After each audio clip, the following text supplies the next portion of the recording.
All right. Welcome to the NorCal Sports Network and the Krug Show as we simulcast opening day as the Giants pull it off in the bottom of the ninth with a exciting play at the plate.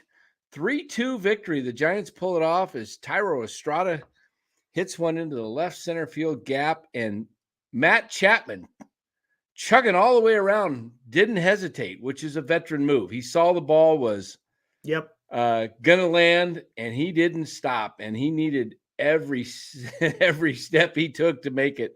But what a ball game, guys. Welcome, NorCal Sports Network and Krug Show together. Giants win. Man, what a fun day at the yard. I mean, it's funny. I'm out here in the East Bay. It is downpouring right now. Oh, wow. And yet it was a beautiful afternoon along McCovey Cove there, right there on the south side of the Bay Bridge. And the Giants, fell behind 1-0 on the Cronenworth RBI single, and then tied it up on the Conforto double that scored Jung Hoo Lee, who had walked. And then Conforto gets picked off. Huh. And you're thinking, oh my goodness. Fernando Tatis then had an RBI single to score Bogaerts to make it 2-1. Chapman's fielder's choice in the sixth tied it. And the Giants, I mean, that pitch that the reliever threw to Chapman, I played one, right after college. I played in an adult, I think it was 25 and over baseball league. And I one time got hit right on the tricep on a pitch, and you're flexed, right, because your arm's bent. But man, it hurts like a mother, and it's like you could see the look on his face. These guys don't show a lot of pain, but man, that hurt a ton. And he's not rubbing it. He's standing there at first base, and then credit Matt Williams, Lamont Wade, or I should say. Estrada hits one in the gap, and Williams did not hesitate. And I think it was a smart move, guys, because the Giants were 0 for 6 with runners in scoring position, and there was no guarantee they would get that run in. Williams sends in Chapman. He slides in just under the tag, and the Giants escape with a 3-2 win in the home opener. And it was weird because it was kind of like a game I feel like I've seen in the home opener several times in the past. Kind of a low scoring pitcher's duel, a lot of pageantry, walk off, and then a bottom of the ninth, 1-run walk off. Yeah, we saw they did it earlier. Showed a highlight of Barry hitting one out one year in the ninth inning. Man, they showed the picture of Barry Bonds. In fact, I put the tweet out on it. I'd rather have that guy seriously in the lineup than reset his Hall of Fame clock and put him out there, put him at DH and put Soler in right field and get rid of Yaz. I mean, wouldn't you rather see Bonds at the plate than Yaz? I mean, I think I'd rather see better. You at the plate than Yaz.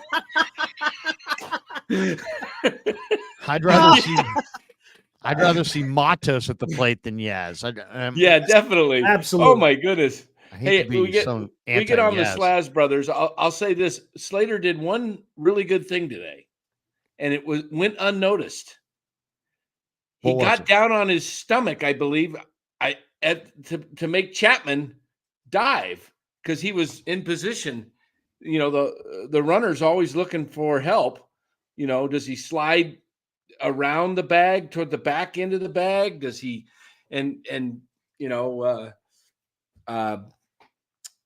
Slater was down, get down, dive. So if he didn't dive, I think he's out. If he just did a regular slide. I thought you were going to say he retrieved that Nerf football. Oh yeah, yeah. I mean, probably the exciting part of the day before was the punt by Mitch Wisnowski into McCovey Cove. That was a little bit weird. It's like it is a little weird to see a guy punt it, but I would have liked to seen him try to punt it from first base. I don't know if he could have made it. I guess probably would have been pretty close. I mean, what is a 60-yard? Is that 180 feet? Yeah. Yes. So 60 yards, 180 feet. That would be pushing it. Yeah. Yeah. But I mean, how about the Fred Warner, Debo Samuel throwing out the first pitch? I mean, neither. I mean, I guess Debo got it there. Warner's was really wild. You see that? I heard him talk about it on the broadcast. I did not get the super pregame wild stuff with MLB Network. I've got a. Yeah, I didn't get the feed. They don't turn it on until like 3-4 minutes before the game starts. But overall, I don't know. I guess it was close to a sellout, which is good. It's always nice to see opening day, full crowd. The question is going to be how's it look next week when Washington comes in on a Monday night during April when it's Monday night cold. might bring people. Snell's going to pitch, so that he. Monday night Snell, yeah. But Tuesday night, that's a rough week. But hey, the Giants they played really good baseball today. The only thing that was I could say that they did wrong was the Hicks throw into left center field when he had a double play. And Yaz, how many times did he strike out? 2 or 3? Twice.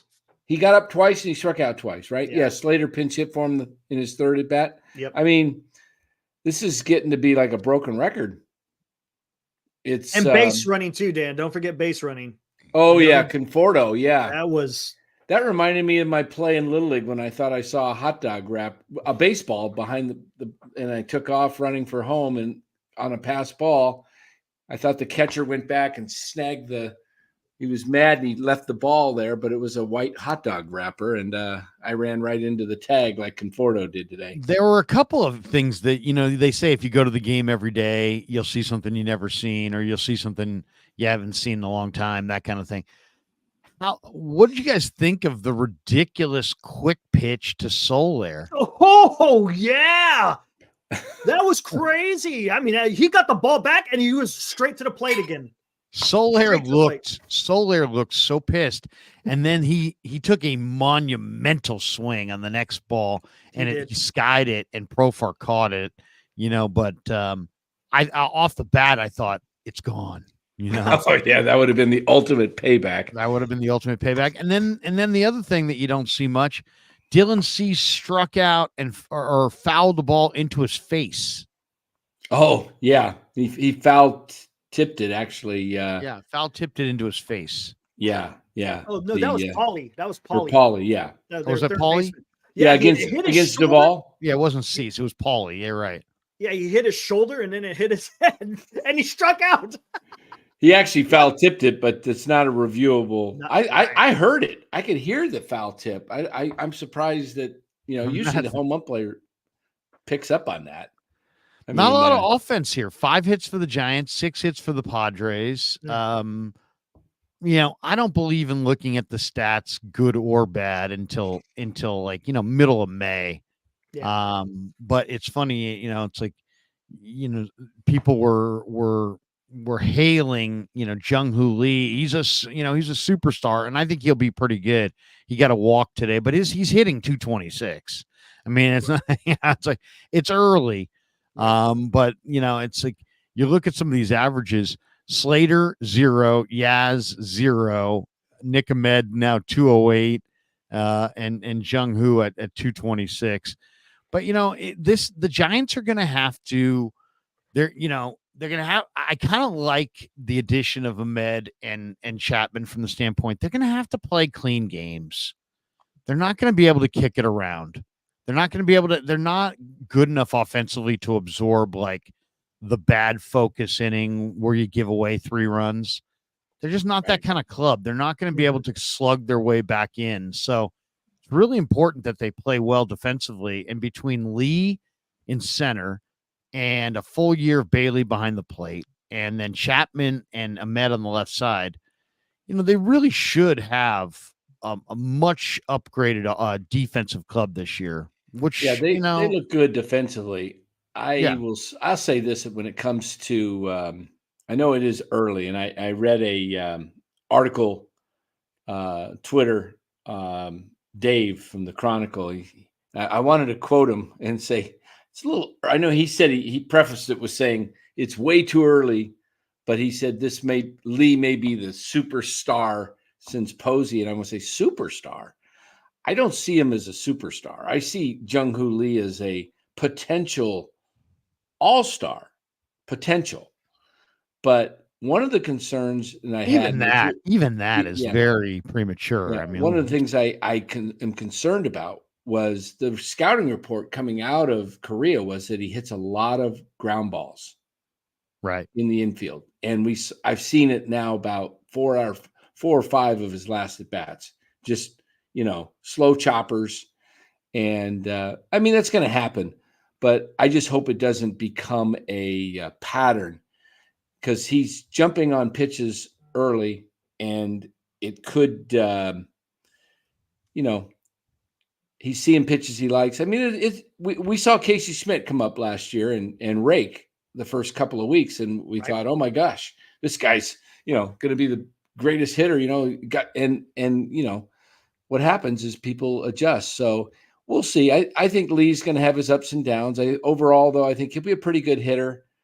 I just don't see him as anywhere near a superstar like Dave was talking about. We bring in. I mean, we hope he's a superstar. Yeah, it'd be yeah, great. nice. I hope he's just more of a, an all-star type hitter. Not a, if he hits anything over 280, I think it's good in today's game. We bring in the man, Los. Hey, boys. What's up, Los? What's up? Winner, sushi dinner. Sushi dinner, not a chicken dinner, huh? I'm having, anybody says chicken, I'm having sushi tonight. So nice. I throw that out there. So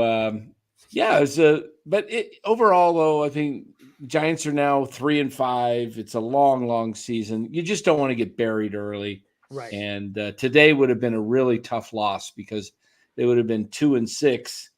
And then you start questioning yourself a little bit, like, if you lost the game in a difficult fashion. But Jordan Hicks and his pitching, wow, he went 7 full innings, right? Yes, he did. That's impressive for a guy who did not get through the 5th inning, or get into the 5th inning, but once in his first 8 starts in St. Louis. He's now gone, I believe, 6 in the first game in San Diego.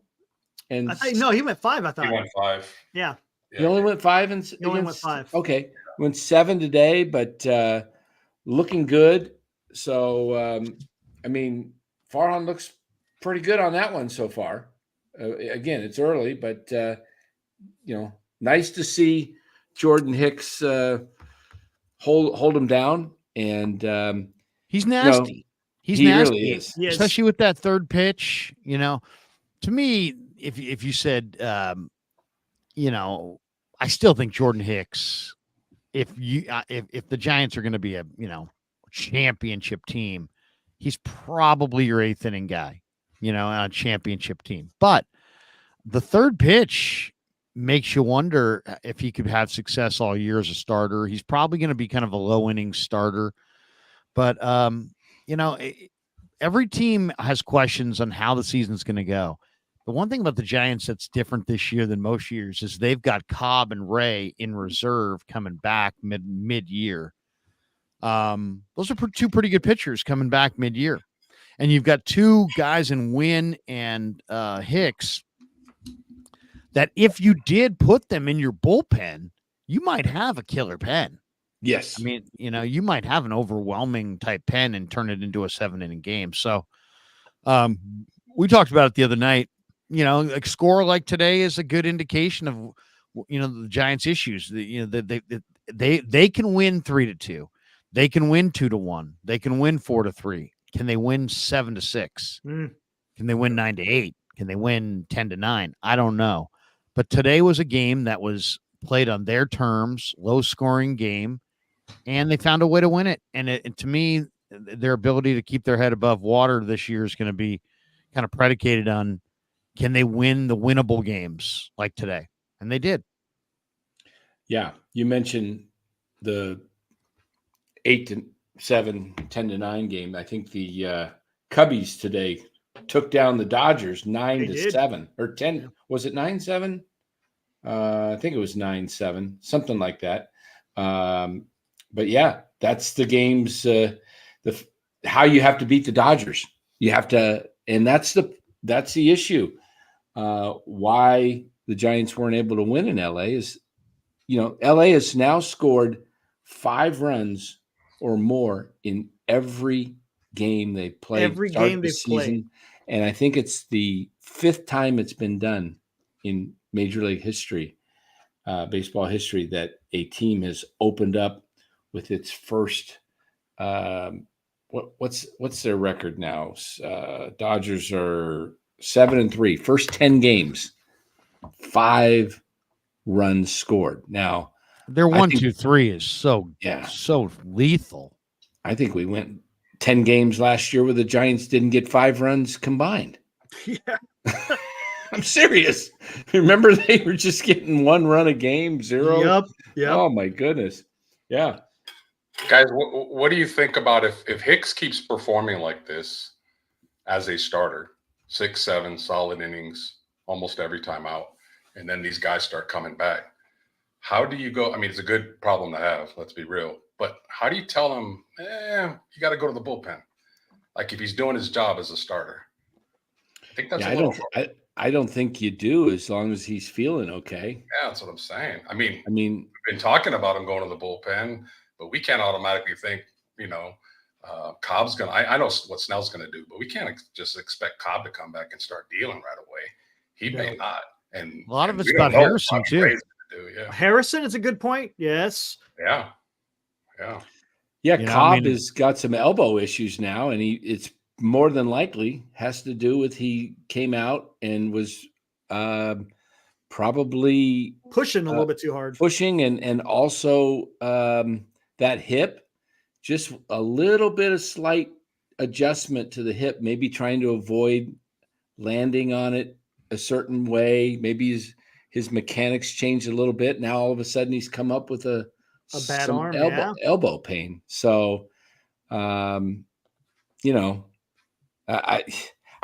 think they were kind of rushing him because he was trying to avoid the 60-day, and I guess they could put him on the 60 if they think it's going to be longer and open up a roster spot. But he's taking up a roster spot right now, right? Well, if you put him on the 60, he comes off the 40 and it opens up another spot. But they can backdate that. Can't they backdate that? Yeah, they can backdate it to the opening day because he hasn't played. So, I mean, the plan is, as we know, to put Cobb and Ray in the rotation. But we all know, we've all been watching baseball long enough to know that things don't always go as planned. Correct.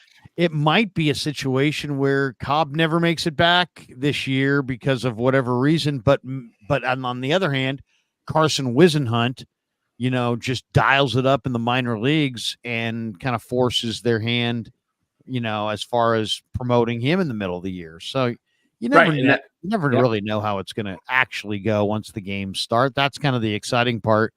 What you got to do is you just got to give yourself a few options, right? A few options to be like, and they have a few options right now. So it's, and the same thing in the outfield. It's like, Farhan's plan was for Yaz and Slater, but you know what? Yaz may be done, and he may be DFA'd by May 1st, and all of a sudden you're looking at, some outfield acquisition or some minor leaguer. I know nobody wants to hear this because it's like a broken record, but I saw highlights last night of Elliot Ramos hitting the ball really hard in the minor leagues. And I just keep wondering to myself, why can't they give that guy 3 weeks? I'm not saying half a year. I'm not saying, dedicate the 2024 campaign to Elliot Ramos, I'm talking about 3 weeks. 3 weeks.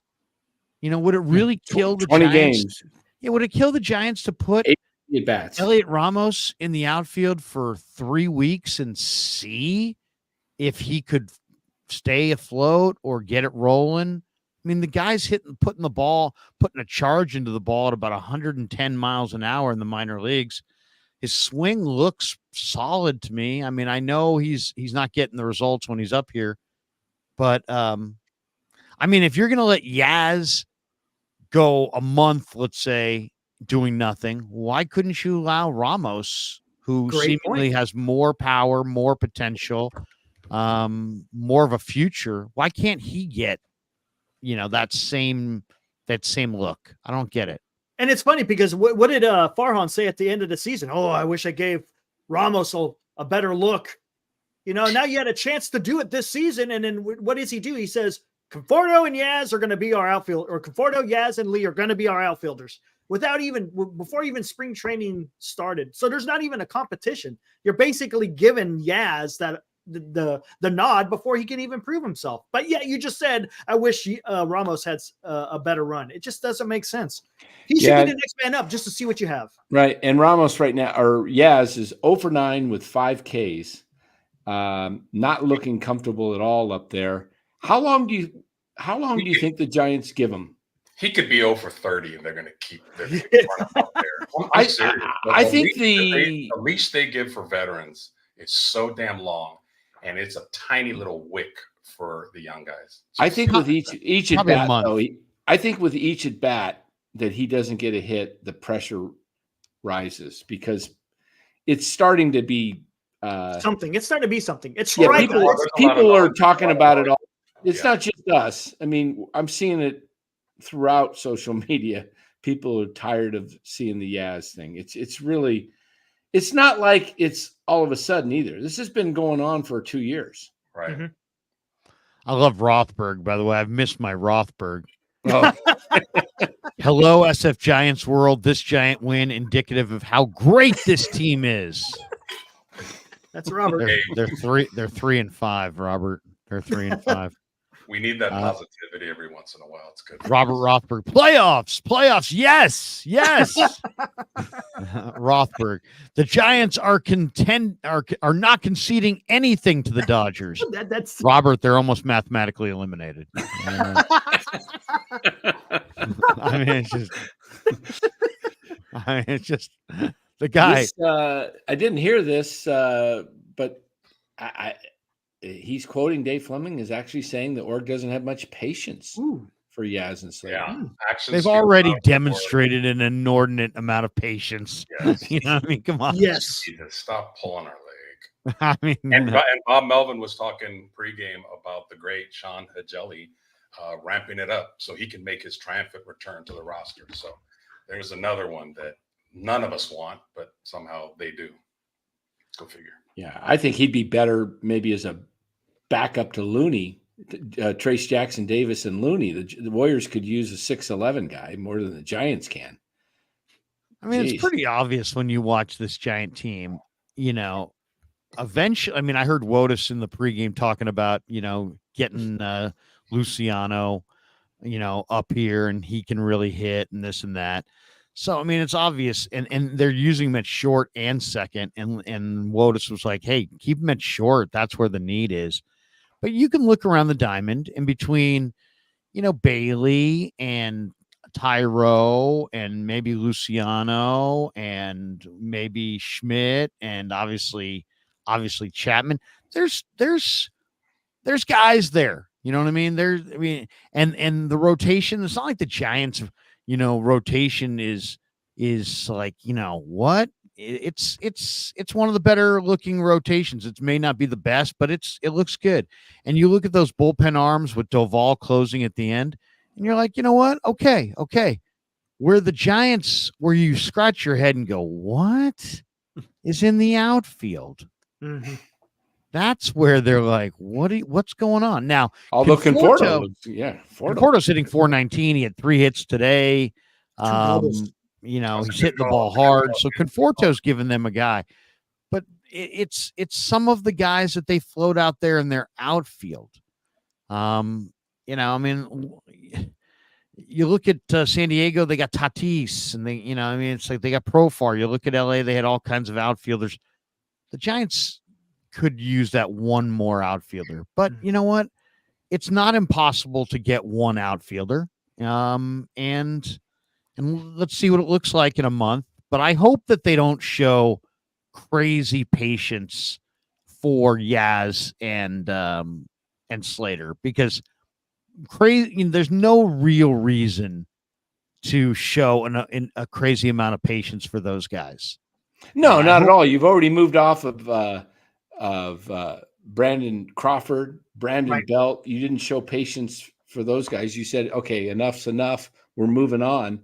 I don't get the infatuation with Yaz. Like Larry says, does he have something on Farhan? Does he got pictures or what? Because I just don't see it. Yeah, exactly. I mean, you got Luis Matos, you got Elliot Ramos that I would much rather see come up to the plate and at least gives you an opportunity to do something other than hit a lazy pop-up or striking out. I just don't see Yaz being the guy. And I'm sure he'll get into one here and there. If he plays long enough, he's gonna hit one out and everybody's gonna go, I see, you told you. How about that? It's like, yeah, one at bat. Okay. But really, if Lee and Conforto can swing it, that will it will kind of isolate Yaz and Slater. Right. But it will also kind of keep the Giants afloat while Yaz and Slater, while they're figuring out what's next post Yaz, post Slater. So I'm kind of hoping Conforto and Lee, really have hot Aprils so that if it won't be such a glaring weakness. I mean, there's other options they could do. They could stick Soler out in right field and make Wilmer the DH if they wanted to have a more at bat, a presence. How about just Wade Meckler? How about just Wade Meckler and Matos up and those guys gone? Yeah. I don't understand. Yeah.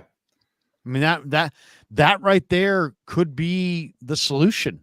That's an internal solution. I know Farhan didn't draft Ramos, but did he draft Matos? Nope. No. Okay, nope. So that falls into the elephant in the room that we talk about once in a while, is the politics of the game. Farhan didn't draft these guys. Farhan did get Yaz, so that's his little baby.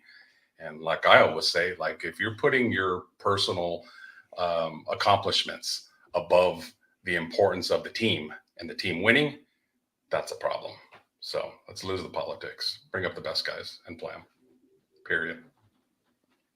Yeah. Ron Raquel says, hi, Dan and Eric. A nice home opener victory. I met Larry at Mardi Gras last night. A great guy. Look at that. A great guy. Look at that. Wow. That Larry that you met not a great guy by any stretch, but it was great meeting you. And Marty had quite the shindig last night. My goodness. At Original Joe's in North Beach. Nice. 150 people sitting there dining. Wow. For, 3-star or 3-course meal. And Marty, Did Marty pick up the tab for the whole? Yes. Yes. He did. Well, or the restaurant did. There's a movie coming out on Marty.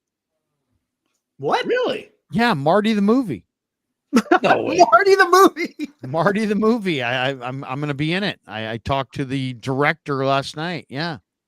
A movie about the great Marty Lurie. Really? I'm thinking about hiring a guy and making my own the Krug movie. Maybe I'll be assassinated at the end. Maybe Cryptic Trader will take you down. Yeah, I have some executive producer background, so let me know. I can get some. Turn myself into a martyr. Have myself just sniped. I can get. There was a man from the tower. A man from the tower cut Kruger down as he came out of the restaurant. You get to pick the actor to play you, Larry. Who you getting? Who's going to play me? Yeah. You know, I'd probably, you know, want to pick somebody better. Trader says yes. I will take him down. Yes. Somebody told me once I look like Gary Sinise. I'm like, Gary Sinise looks like he hasn't had a nap in like 17 years. The guy from Forrest Gump. I'm going like Billy Bean, man. I'm going with Brad Pitt. Just people never. I never met Larry Krueger, but he must have been a handsome man. Brad Pitt played him in the movie. How would you like to be a really good-looking guy in shape and be played by like somebody who's really, really out of shape? You know, like the Dan Coachemilio movie played by the late John Candy. You know, I mean, Moneyball. In Moneyball, the guy who plays Paul DePodesta was pretty in shape, kind of a ripped guy. Was who's the guy who plays DePodesta, the sidekick? Seth something. Yeah, what the heck is his name? I know who you're talking He's about. a big, chubby, fat guy, and DePodesta was ripped. Or how about this? You're Art Howe. You're a professional athlete. That's it. And you get, I mean, the late, you know, Jonah Hill, the late Philip Seymour Hoffman, who's no longer with us, of course, R.I.P. But I mean, Art Howe was a great athlete. You're being played by Philip Seymour Hoffman. Come on. Yeah. They did a pretty good job casting in that film, actually. I watched it not too long ago. The guy that played David Justice, spot on. Hattenberg, spot on.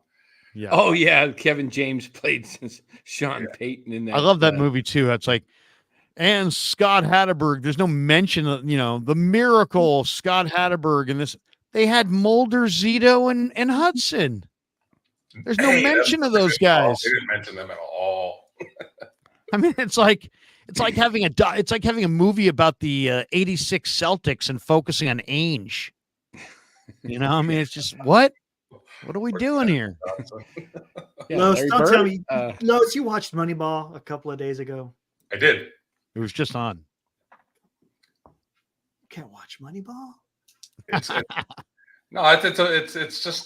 an interesting philosophy. Fair enough. I'll give you that. For the long term, it's very, very interesting. But for a one or a short series, absolutely not. Senior softball games is like, Larry, I saw Marty's girlfriend. He's doing all right. Yes, he is. Yes, he is. Yeah, maybe the movie will be called The Mosaic. The Mosaic. That's what Marty always describes the season as, the Mosaic. Malkovich to play Dan. John Malkovich. Whoa. That's not a horrible call. A little bit younger of a Malkovich. And Los, you can play far on that. I think I'd have Eddie Murphy play me.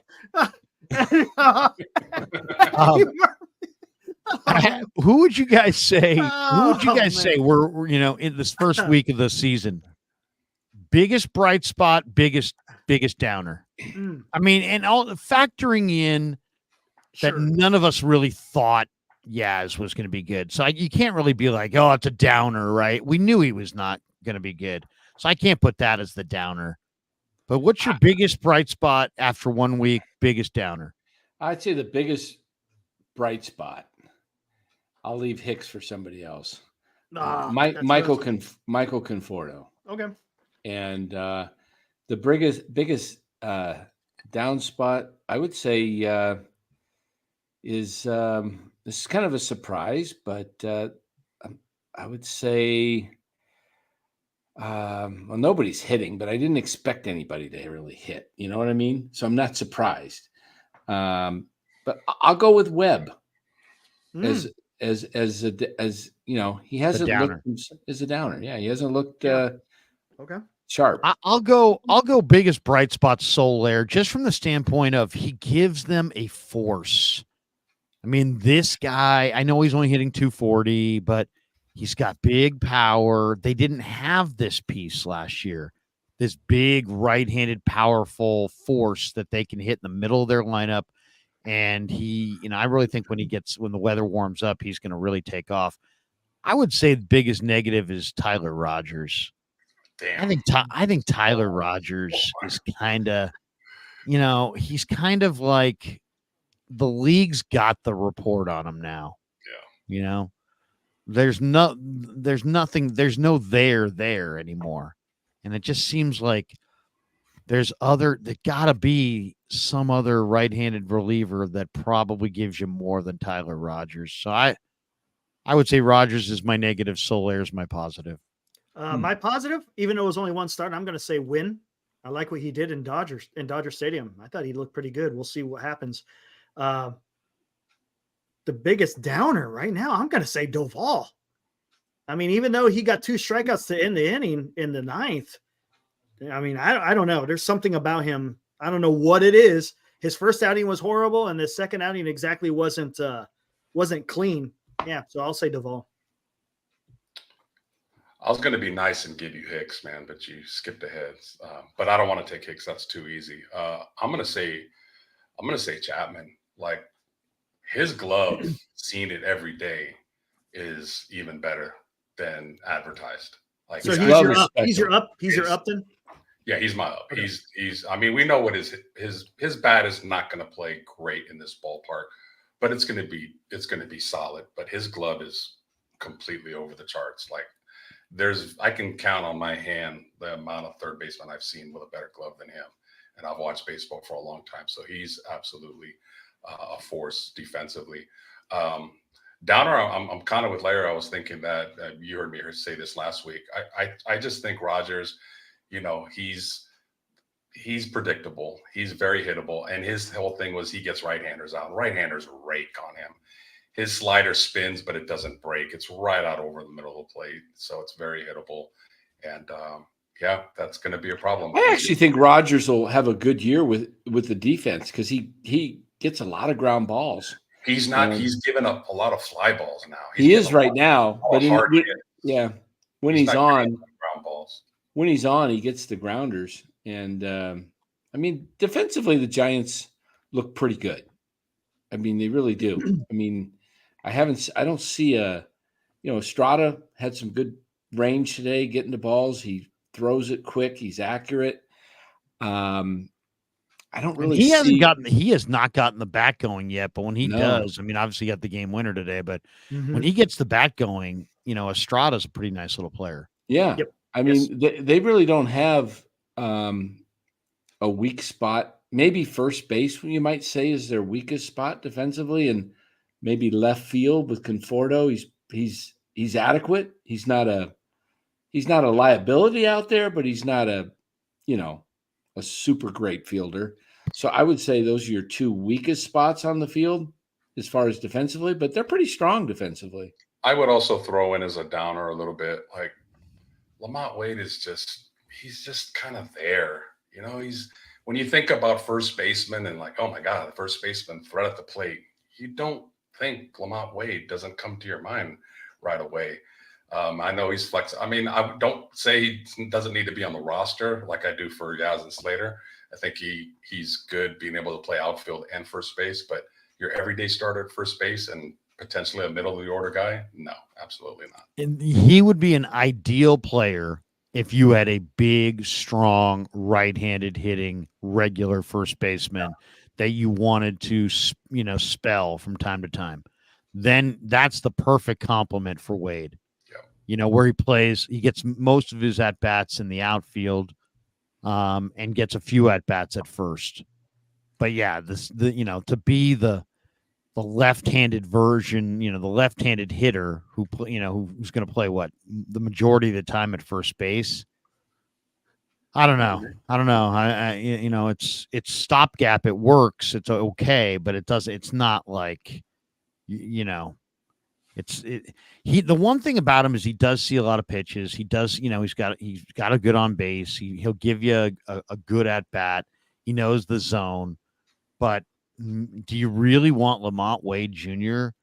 at taking 70% or 65% of your first base at bats over the course of 162, I would say, like he would have been a perfect guy to complement Rhys Hoskins, and instead they said, you know what, we'll go with Flores instead. And, Flores ain't bad against left-handed pitching, but it's just kind of, it reminds me a lot of the Kapler era. And when you look at the Giants prospects, I don't see any first baseman. There was hope when they drafted a kid named Logan Wyatt that he was going to be the answer. Legit. Well, Eldridge, right? Isn't Eldridge there? Isn't he a first baseman? No. Yeah, Bryce Eldridge. Yep, he's about 3 years away. Yeah, I mean, but a ways. That's a long time. It's a little ways away. They might rush him. There's a need for it for sure. He's a monster. I will say that. I've seen him take some, we've all watched him. I mean, the guy looks like, maybe in 3 years. I mean, with big hitters and big, they have big strike zones. It's hard to gauge. Can they get through and keep their head above water? But if that kid can, wow, he's a behemoth. He's like 6'6", 6'7", huge swing. Yeah. Yeah. I mean, you as a Giants fan, you want the Mets to really continue to lose for more than one reason. One, you don't eliminate one team from wild card contention, but two, the further the Mets get into the hole, the stronger the possibility is that they trade Pete Alonso. And you can get Pete Alonso for not a lot of let me ask you this. You think so? I think they might have to move the guy we just talked about. No. When you look, let me show you guys something here. I just pulled up Bryce Eldridge has a 19 trade value, and what's a 19 trade on value? Baseball trade value? What they give you a number. Okay. Pete Alonso is only 11.2 because he's a free agent. Now, if he was signed for, say, the next 2-3 years, it would be 50 plus. And so to give you an example, as you're looking here on the screen, Rainer Arias is at 11.1. That might do it enough, but what's Eldridge? Eldridge is, let me go back to him. I'll show you where Eldridge is right here. Let me get back. Okay, page one. Eldridge is okay. So there's your top guys of the Giants. Webb's is 75.8 because he's signed for like 5 years, and he's a relatively cheap contract for a quality pitcher. Harrison 34, Matos at 33, Duvall 29, Luciano 23, Bailey, and then Eldridge 19.3. So Mets call tonight. They say, you know what? We got to get rid of Alonso. Why? He's making everybody look bad. Back to Moneyball. We'll take Eldridge tonight for Alonso. You doing it? No. You're not doing that? No. Because I don't want to give up the future for 1 year. I don't want to do it. Not for 1 year. Wow. But you're the Giant. But Danny, you're the Giants. You do have lots and lots of money. You could sign Alonso. Let's say you had a reasonable expectation to sign Alonso. Let's say you had a conversation with his agent and he said, hey, we're looking for X number of years at X value. And you said, you know what? I would do it like the Rangers did last year when they traded for Max Scherzer and got him to sign before the trade was done. I would do it. Then if I had a commitment that Alonso, let's say, was signed for 6-7 years at whatever, 30 plus million a year. Bora says Eldridge is going to be special. You know what? Bora, I hear you, but I could literally talk for the next 15 minutes about Giants prospects that were going to be special that weren't. And Pete Alonso is special. Yeah. And Pete He's proven- Alonso, not only that, Pete Alonso is box office today. What do you guys think, Eric Los? Would you make that Oof. deal? Would you bring in Pete Alonso if you thought you could sign him and they wanted straight up Eldridge? Go ahead, Eric. Whew. Man, that's tough. I'm doing it, man. I'm doing it. Yeah, I know, because he's got so much damn power from that right-hand side. And there's no risk. And there is no risk. Oh, the problem is his damn agent, Scott Boras. That's the only thing. Then again, maybe you got Boras, kind of corny. He had a bad offseason this year. So maybe you could get something done. I don't know. Woo. But I mean, just think. But it's true. I get what you're saying. What level is Eldridge at? What? Yeah, he's only at San Jose. Yeah. So how many guys in our lifetime have kicked butt in San Jose and never got 50 miles north to San Francisco? It's a good point. Look at it this way. Even if Eldridge became a 30 home run guy, you're still doing fine. Mm-hmm. And that's a huge if. Like when I say Eldridge, I think, hey man, there's a shot. But I don't think Barry Bonds, like this guy's gonna be up, this guy's gonna carry the team, because they've had so many guys. I just do it. The only thing I would say to that is I've seen Eldridge hit, and he is 6'7". He's got a quick bat, and he can smoke it, and he is already showing signs of moving up the chain fast. He's going to start in San Jose, but he will be in Richmond probably within 6 weeks. I'd be with you if he had already had a year where he tore up AA. If he had torn up the East, the Giants have a team in the Eastern League, right? If he had torn up the Eastern League, which is a tough league to hit in, then I'm with you. Then I would not move Eldridge. I would just wait for Eldridge and not worry about Alonso. But if you could get Alonso today for a guy who's doing it in the Cal League and may do it in the majors, but may never do it in the majors. Yeah, I'd only do it though if he was coming up with a signed deal. I'm not risking him going to free agency with Boras as his agent. No, I wouldn't do it, because the one thing the Giants have to start doing is developing their own stars, and they've got to find a way.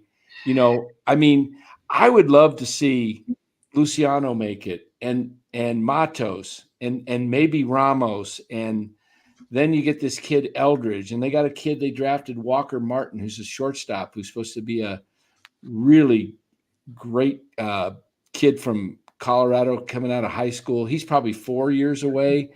But I want to see the Giants do something like what other teams are doing. How old's Churio? Just turned 20, right? Jackson Holiday's still 19. We're seeing these kids that are coming up and they're having success at 20 years of age. Mm-hmm. When are the Giants going to bring up guys? They used to do it in the 60s. Giants used to. I was just going to say they used to do that. That's how they built their best teams, was through their farm. I know, and I want to see that again. And I'm 50. I'm 54 with 4 children. I wasn't alive when this era you're talking about. This is before my birth. I mean, as far as Bora is concerned, Bora is looking, that's like, going back to, BC or something, it's BC. You're right, but you're referencing an era that's so long ago. I don't know. Yeah. I understand the desire to have the big prospect, the homegrown guy, but man, more than one too. I want to see a crop of them. And speaking of homegrown guys that the Giants did develop, who's a first baseman, Brandon Belt. Are you surprised nobody signed Brandon Belt? What's he asking for, I wonder? Probably not a whole lot. Maybe a chicken dinner.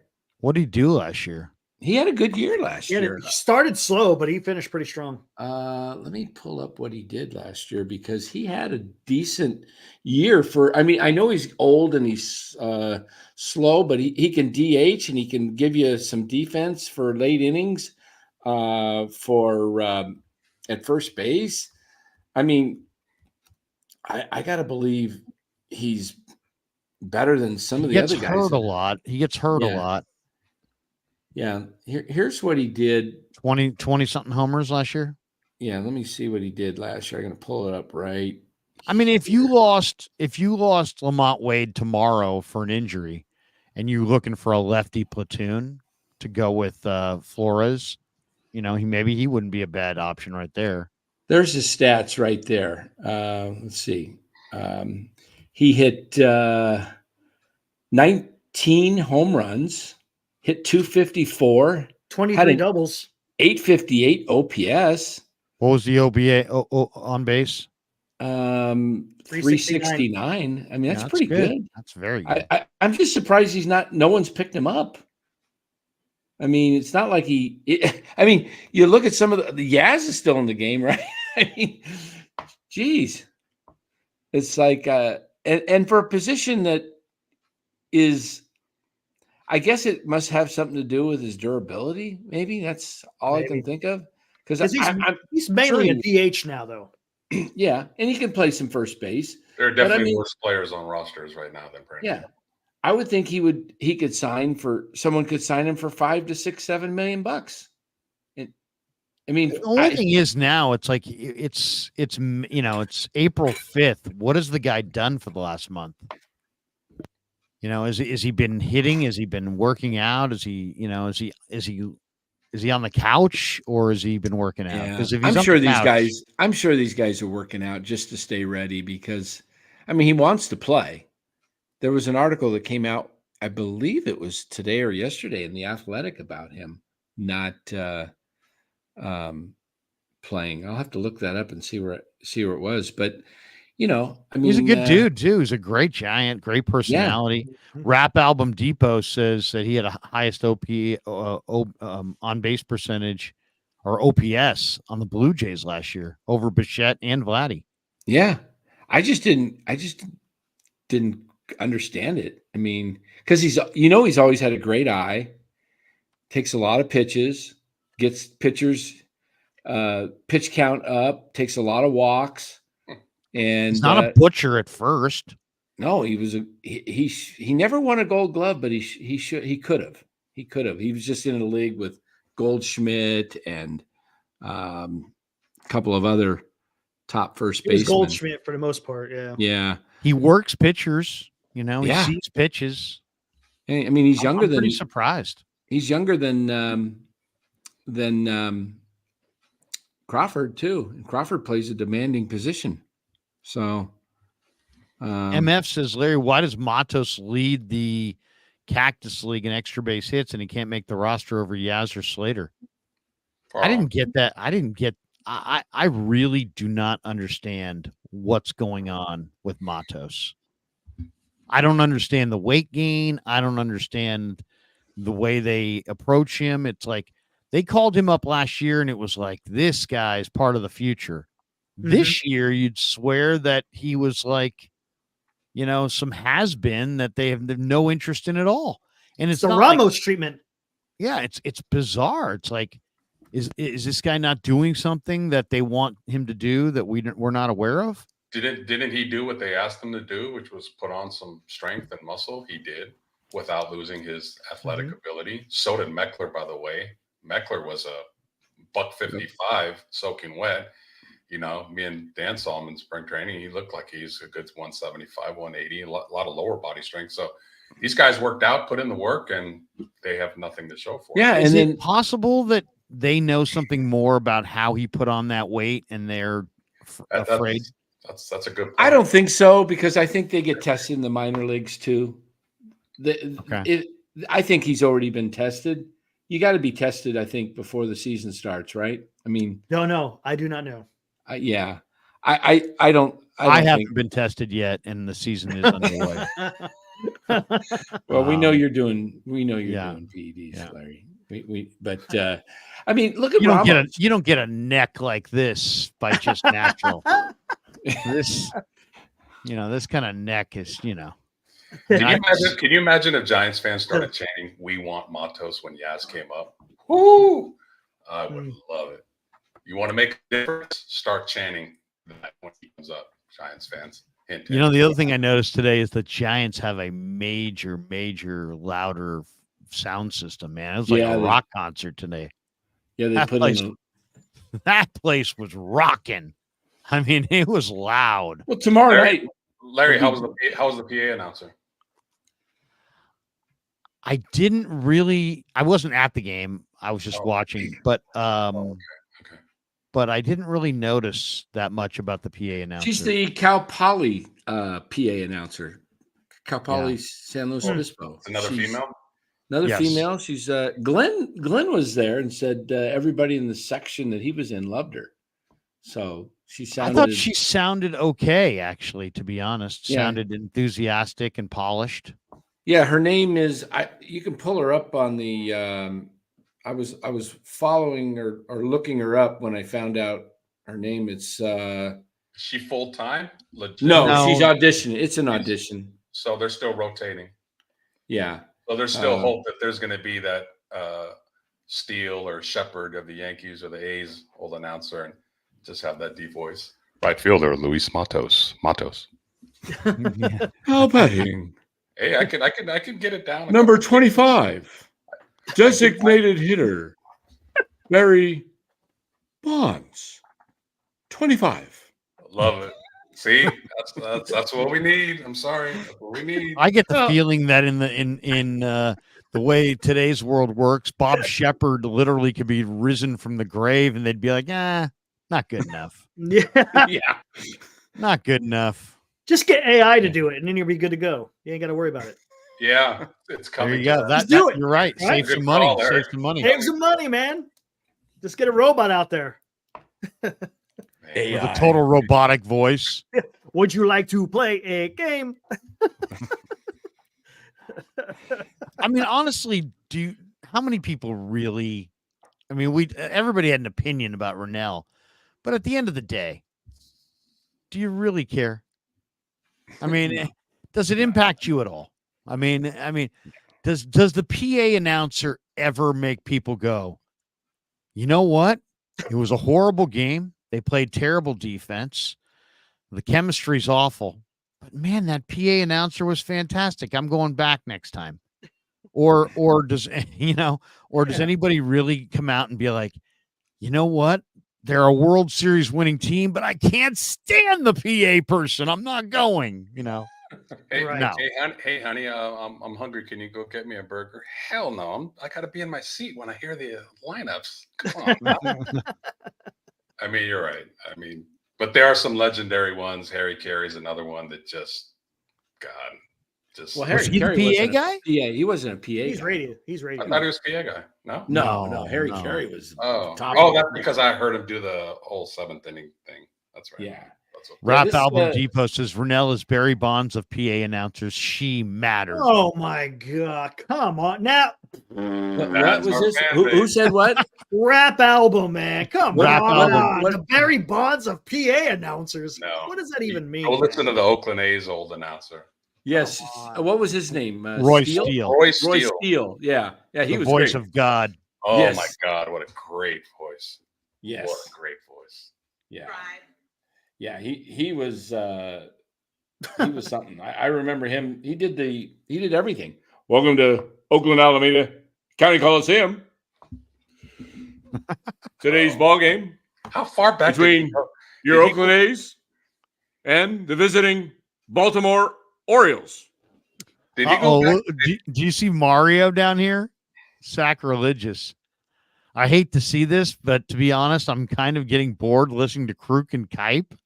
Love those guys, though. Oh my God! I have been listening to Kruk and Kite because I get the games on MLB being out of market, and I listen to the other announcers at times for just a cross reference.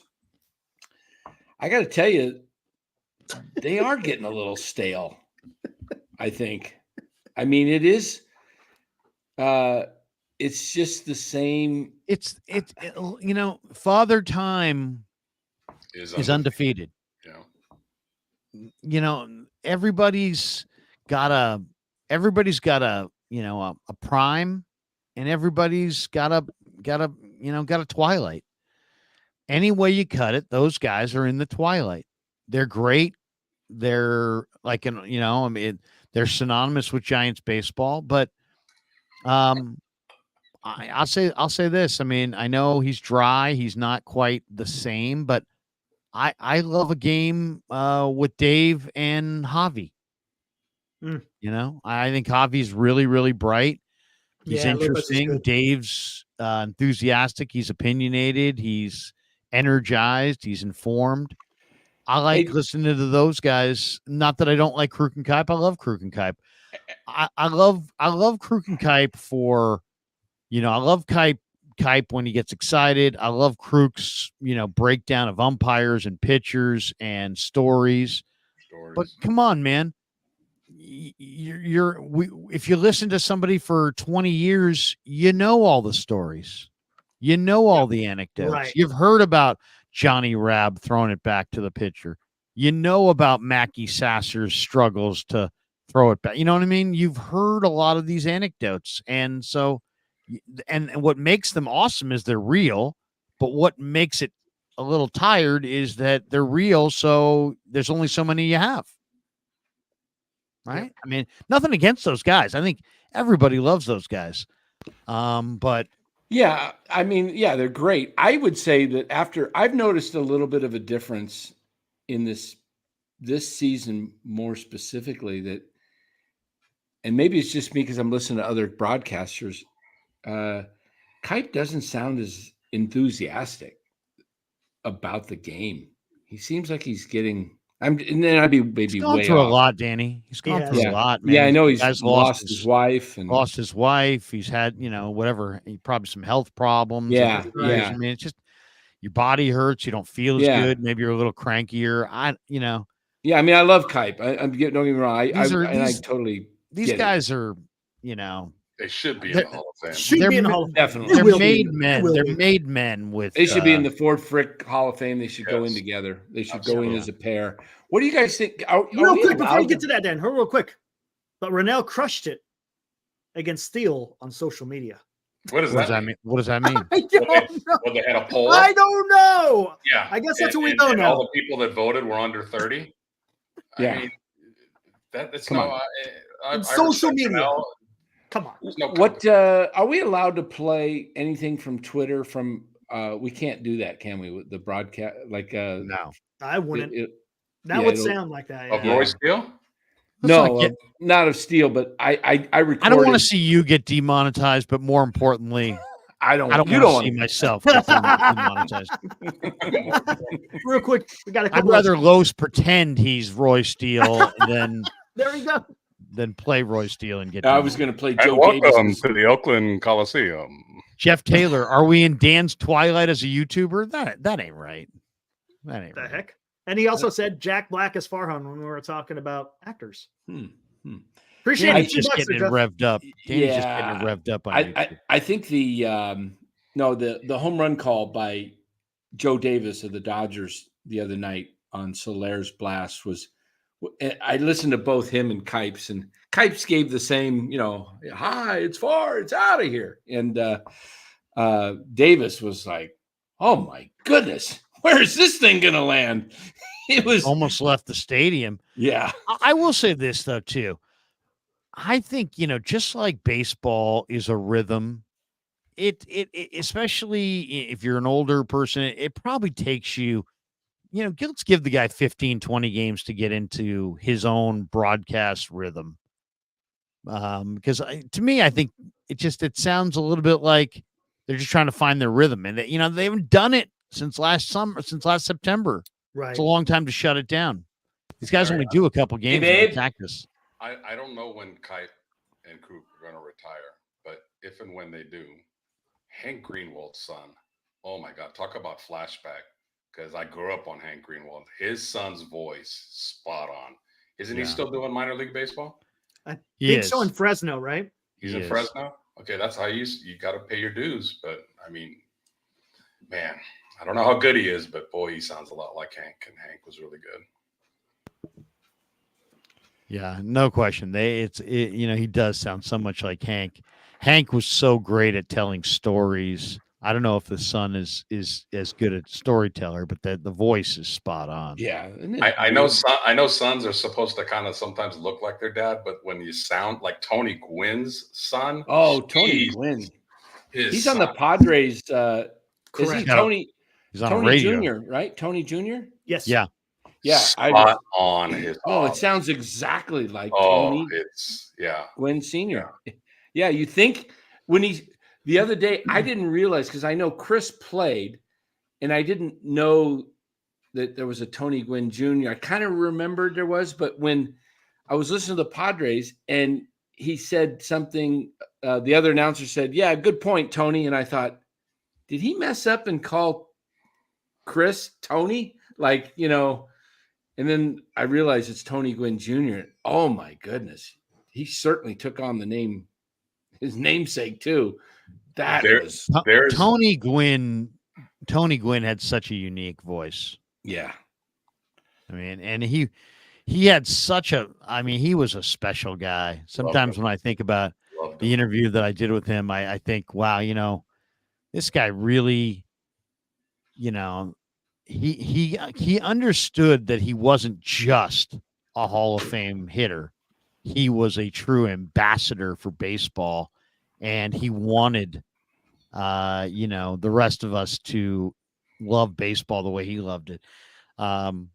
Special guy, man. The hand-eye coordination for a guy that, especially in his later years, was not exactly in the best of shape. But the hand-eye coordination was like something I've never seen. I would go to Candlestick early to watch him hit batting practice. Did you ever see the interview where he's sitting there with Ted Williams and Ted Williams is quizzing him? Yeah, that was a great and clip. he's like, he's asking him, is it this or is it that? And Tony's like, well, for me, it's this. He's like, for me too. And Ted Williams. Like, and it was, I got it right. I got it right. And this is, Tony Gwynn, who played in San Diego, and Ted Williams, who's from San Diego. And it was like, Tony Gwynn, he's one of the greatest hitters that ever lived. And he's like, it's like he's being quizzed by a teacher, and it's like he's just deathly afraid to get the wrong answer. I mean, it was amazing. It was amazing classic to watch. Amazing. Yeah, that's a great clip. Tony was just something amazing. The guy never hardly struck out. Do you know what the most he ever struck out was in his career? Look at this. Oh, the highest strikeout he ever had in one season it's 40. Is I'm seeing 40 right here. That's it. 40. Go look at DiMaggio. Same. Yeah. DiMaggio had crazy look at those strikeout totals. Look at his 1997 year, guys. He's 37 years old. Oops. Look at his 97 year. What he 372. Put up Hold on. 372. Look at his RBIs. 97. 97. Look at his RBIs with his batting average. Jesus. Wow. That's when RBIs actually meant something. When you didn't have to hit home runs to get RBIs. When you actually knew how to get a base hit. What's his career stolen base? What's that number down there? Stolen base is that 300? 319. 319 steals for a guy with a boiler. Yeah. Hey, Dan, did he steal 56 bases one year? Scroll up. Let me see here. Stolen bases. I know. No. Yes. Wow. 1987, right there. 370. What a monster. Could you imagine if you had a player on your team that stole 50 and hit 370? Larry, you know what's sad? You know what's so sad? I always tell the guys this. If Tony Gwynn was alive today on a team, even with that batting average, even with that on-base percentage, he wouldn't get $40 million a year because he got to hit 40 homers to get $40 million a year. It seems like homers has just become so powerful in getting a big contract, and batting average is just kind of pushed down. Look That's at why Cliff Yaz is. That's why Yaz is in the Arias league. make? What does Luis Arias make? He's 300 hitter every year. What's he make? 10 million? Who? Arias, the second baseman for the Marlins. Luis. Oh, The batting champ. Arise. Arias. Arias. Yeah. 350. Cliff Martinez says Yaz will surpass Gwynn's highest strikeout total by the middle of May. Good call. Hey. Hopefully he won't, because that means he plays a lot. Yeah. They used to argue back in the day who was a better hitter between Boggs and Gwynn. And I was always in on those debates, and I always took them. Well, and it was a great debate too. Yeah. You know what was the most entertaining thing is watching Wade Boggs take a called third. He would literally stand there and explain to the ump why he made a mistake and how, be like, well, you thought it was here, but it was really there. And it was amazing. Those guys were crazy. Wade That's Boggs. another guy that we haven't talked about that was supposed to be, Will Clark's really high on this kid. He's been injured the last couple years. He hasn't really been able to play a whole lot, but he's a guy that he's got 4, maybe 5 tools. He's got speed. He's 5 got tools, power. really? He's got speed, power, and he's got a good arm. What are the 5 tools? Arm, average, power, speed, defense, right? Yeah, he has those.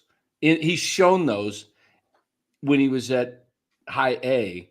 He quickly advanced to Richmond, and then he was doing well there, and then he got hurt. But 2 years ago, not last season, the season before, 22 season, he was flying through the minors, and they were talking like a fast track to the majors. And he was invited to camp last year to spring training, but not this year. So something's kind of happened where they've soured on him a little bit. Maybe it's his health. Like to see what he can do because he's a little older. He's already like 26, I believe. Yeah, he is. So it's kind of another guy, who's starting in Double-A this year? Hunter Bishop. Oh. Yeah, Hunter Bishop. Hunter Bishop is healthy now and is starting in Double-A. That's a guy that if he could break through, that guy has talent. And he's probably 25-ish now. So he's kind of near his make or break, I would say, get through. But if Hunter Bishop has a breakthrough and can find his game, that would be a huge boost to the Giants, whether he plays for the Giants or becomes trade potential. Yeah. That's Farhan's first draft pick. Yeah, he was the number 10 pick out of Arizona State. I mean, he's super athletic. If he passes Matos on the depth chart, then what I said about 45 minutes ago. Oh yeah, spot on. Yeah. He's an athlete. He's got bat speed, and he comes from an athletic family. So it's not like it's totally crazy that a guy like that could find his way. Yeah, more the better. Yeah, the Giants need to really have the guys. I mean, we're seeing it all over baseball. We're seeing it in Pittsburgh. We're seeing it in Cincinnati, Baltimore, Milwaukee. The Cubs have a great farm system. You're seeing guys that are coming up that are highly rated that have been playing, travel ball since. What does travel ball start now? About 10? Yeah. It's pretty young, I think. Yeah. So these guys are coming up and the kids that are really playing are starting to be ready to play the game at a major league level in their early 20s. And yet the Giants haven't capitalized on one of those. And yet almost every team you can go down the list. I mean, today's game, Jackson Merrill's 20. He's starting center fielder. And he came up as a shortstop, and he's in their center field. Yeah. Yeah. The kid that was traded from San Diego a few years ago, for the Juan Soto deal. He's CJ Abrams, Mackenzie Gore. All these guys are being developed and coming up. James Woods, there's another guy in that trade from. All these guys are ready to play.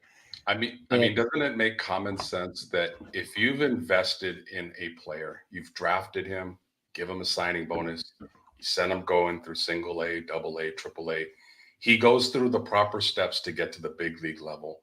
Don't you think common sense wise, you would have more patience in, we drafted this guy. He's one of us, that we're going to see him through and try to make him succeed, rather than a guy like Yaz, who you just picked up on waivers at 27. He had a couple of good years. Congratulations. He's got a big last name.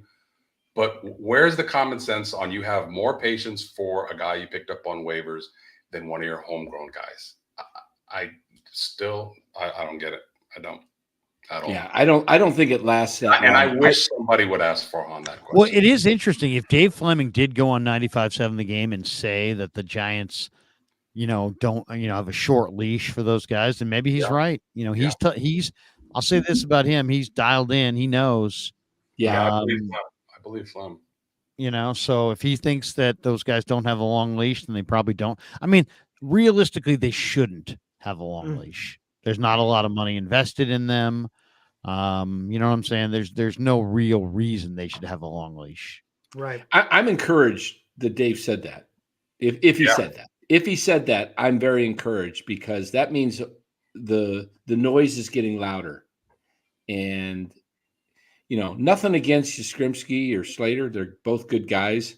But it's about winning. It's about putting maybe Melvin will have more input in this rather than Kapler did. Or maybe Buster Posey could, because I think Kapler was fine having those guys with no issues. Melvin may have an issue. Well, Melvin doesn't seem to have a lot of patience, which is good. We saw that with Duvall.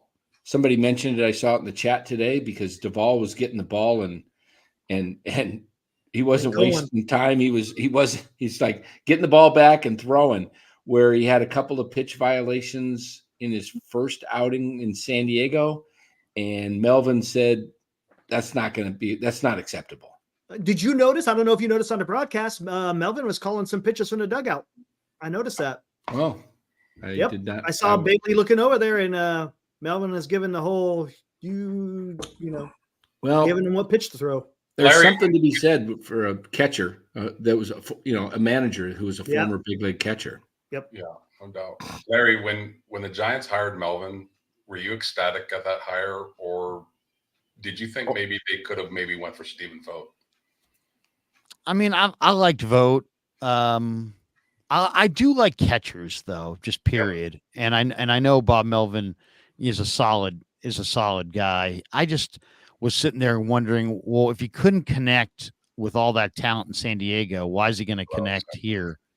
But maybe the personalities didn't mix. I mean, there is a weird vibe about San Diego, isn't there? I mean, they've got some guys that just they put out some vibes that are a little bit like, I don't know, like Tatis seems like a big ego to me.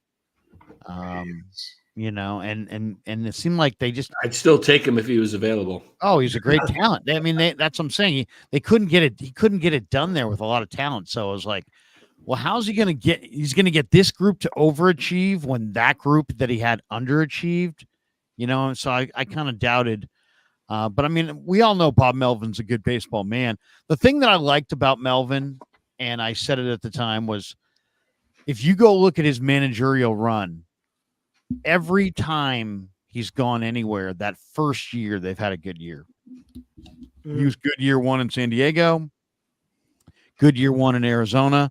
He's good in the first year, and the Giants needed a turnaround this year. It's not and need a turnaround this year. They can't.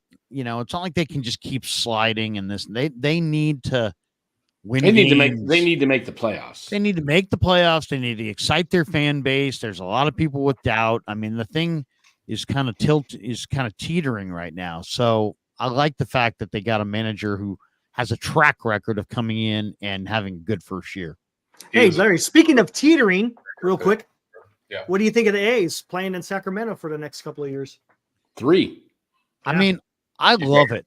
I love it just from the standpoint of I went to Sac State. I love nighttime weather in Sacramento in the summertime. Mm. I think there's enough people up there to support it. I don't know if there's enough corporate sponsorship to support it, but I think they're going to go up there for 3 years. The fans are going to fall in love with it.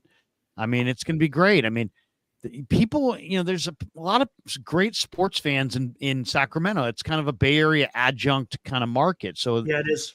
And there's so many people that want to see big time entertainment. You have Major League. I mean, think about it. It's Friday night in July 19th in Sacramento. And it's a hot night. And you can go out to Raleigh Field and watch, Major League Baseball. I mean, Right. Sacramento is a great baseball town. They are going to support that thing to the hilt. There's going to be some wonderful baseball played there. And the A's are going to sit there and at the end of the 3 years, are going to be like, what are we doing? Why are we leaving here? Vegas is only marginally better as far as corporate dollars. I mean, it's Sacramento, I think is a natural spot. Why? Because if you're a hardcore A's fan that lives in Walnut Creek, you can get up to, it takes you 40 minutes to get to the Coliseum from Walnut Creek. It's going to take you an hour and 15 minutes to get to Raleigh Field. Yep. Who cares? Exactly. It's an easy drive right up 80. It's right off of what is that? The Business 80. Right. It's right on the Right it's on the water. I mean, It's that's a the nice other thing. film. A nice film. Was there last year. It's on the water. It's going to be an intimate location. It's going to be beautiful weather. I'm planning on going up there and going to a couple games and sure against a lot of there. other teams too. You see him play the Giants. You could go see him play the Yankees. Yeah. You go see the Dodgers. I mean, I think they're going to draw 1.1 million because they got 14,000 capacity. 81 times, that's going to give you 1.134 million. Look what the A's drew last year at the Coliseum, 832,000. In a 50 plus thousand stadium that looks empty, it sounds hollow.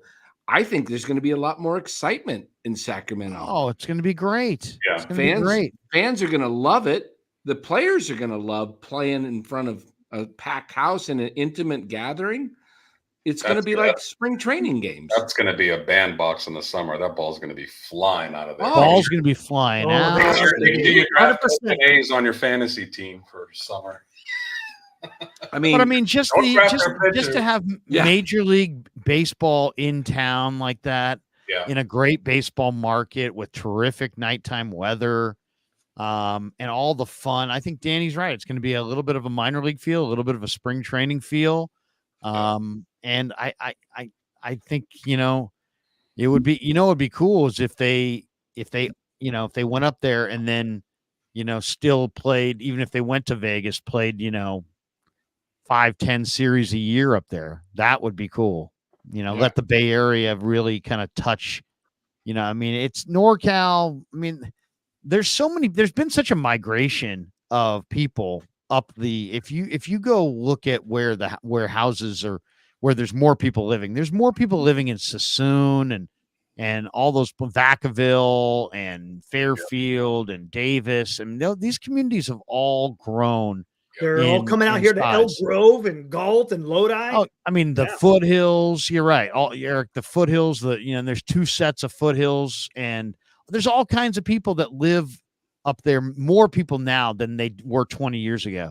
And I just think that people are, the only thing is it's still supporting Fisher, and everybody hates Fisher. So, but I think the Sacramento fan will come out in great number. I mean, look at the way they support the Kings. Oh yeah, it's like a college town. Hey, we're going to have to get NorCal Sports Network. We're going to have to get the A's logo in there, Eric. We might have to start doing A's next year. Uh-oh. A's and Giants post games. Killing me, man. Hey, man. Nobody jumps at it. Might have to up your pay. Okay. Look at that senior who is in the media with CBS, I believe. Sacramento is number 20 media market versus Vegas. You know what doesn't make sense is the A's that Vivek says that Manfred has told him that when they expand to 32 teams, that they want a team in California and that Sacramento would have a good chance. Why not just move the A's to Sacramento and give Vegas the expansion team? Because Vegas will support an expansion team more than they will support an existing franchise. Just doesn't make sense. Yeah. I mean, Vegas is a expansion market. I mean, NFL is a little different. The Raider fans are different than just about any other fans in football. Yes, they are. They just, Yes, they I are. mean, there's still tons of Raider fans in LA. I was living in Southern California when they moved down there in 82? Somewhere around there.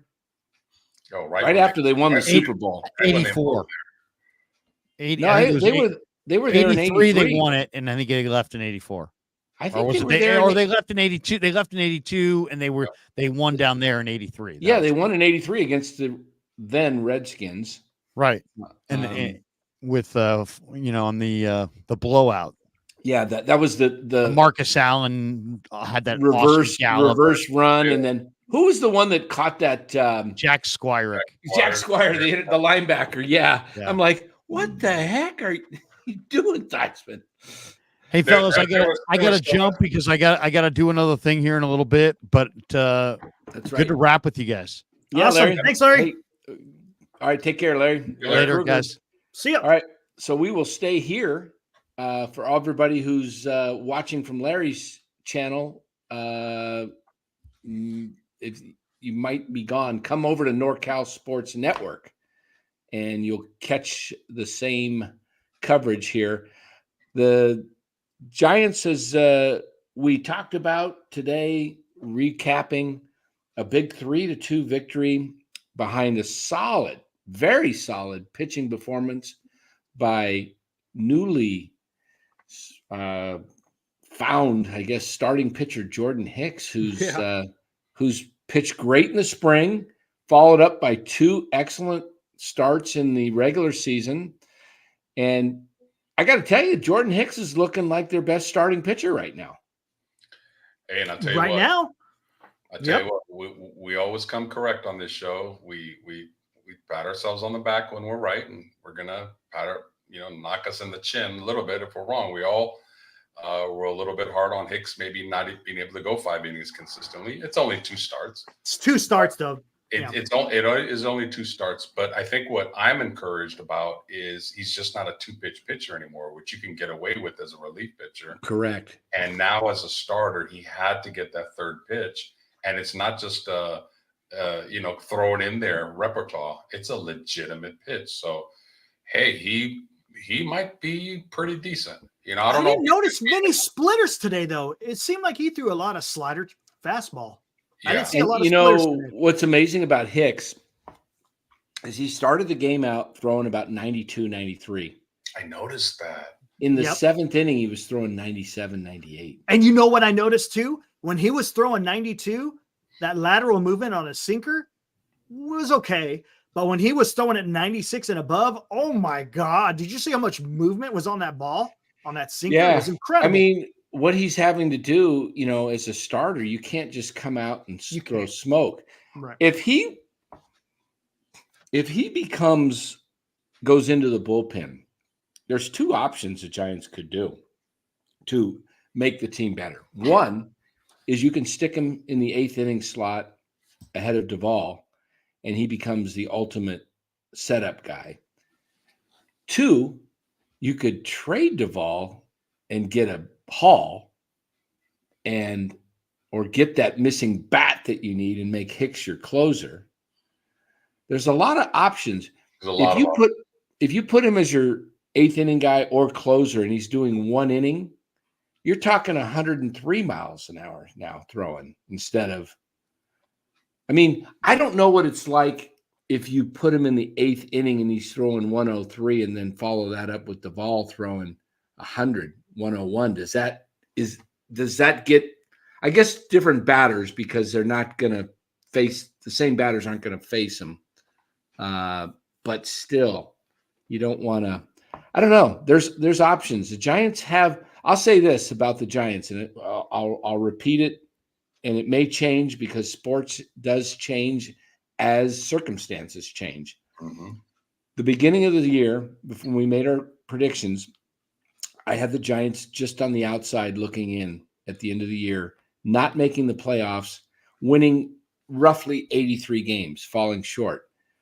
But if they do get in, I'm holding the right to say they will. I will say if they get in the playoffs with a healthy Webb, a healthy Snell, a healthy Ray, and maybe, let's say, a healthy Cobb, they would be a very dangerous team to face in a series because they have the defense, and things are going to change. I'm believing what Ned said the other night last week, that Luciano comes up at some point, whether that's May or June, and he plays the first 6 innings, maybe gets 3 at bats, and Ahmed becomes your late inning defensive guy. And I would be okay with that, just to get Luciano 3 at bats a night, because I want to see that will make the offense. It could make it special if you get Luciano and Matos's bats in there. Now all of a sudden, it's a different lineup, isn't it? It changes the whole complexion of the entire lineup. Because maybe they do that in May. Maybe they bring those two up in May. You got Matos in right, and you got Luciano at short. Who knows? We'll see. It would be. Prove it, though. They're going to have to prove it in AAA. No doubt about it. Yeah. The lineup that I put out on X, if they call up these 2 guys, which I've been wanting since the beginning of the year, this is the lineup I have with them in: Lee, Matos, Conforto, Soler, Chapman, Bailey, Luciano, Wade, Estrada. That's a lineup. In that order, or was that that order? You have Estrada batting 9th, then? Yeah. And would you swap Bailey? Would you swap Bailey and Estrada? I kind of like speed. I kind of like speed at the end of the lineup. I was going to agree. I agree. Yeah. Right back to Lee. That's why I did it. You're doing the whole double setup guy, or the double leadoff guy.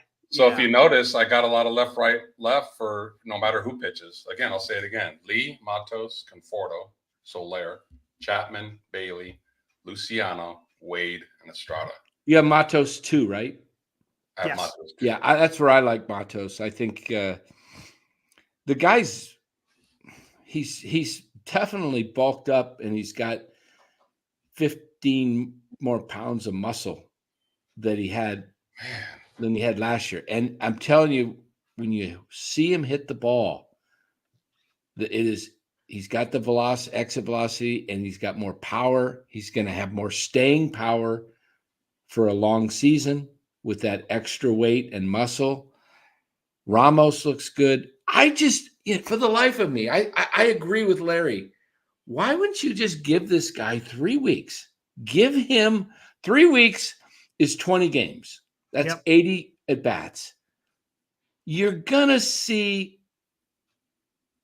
get a better pitcher. I'd even give him 100 at bats. I'd say, you know what?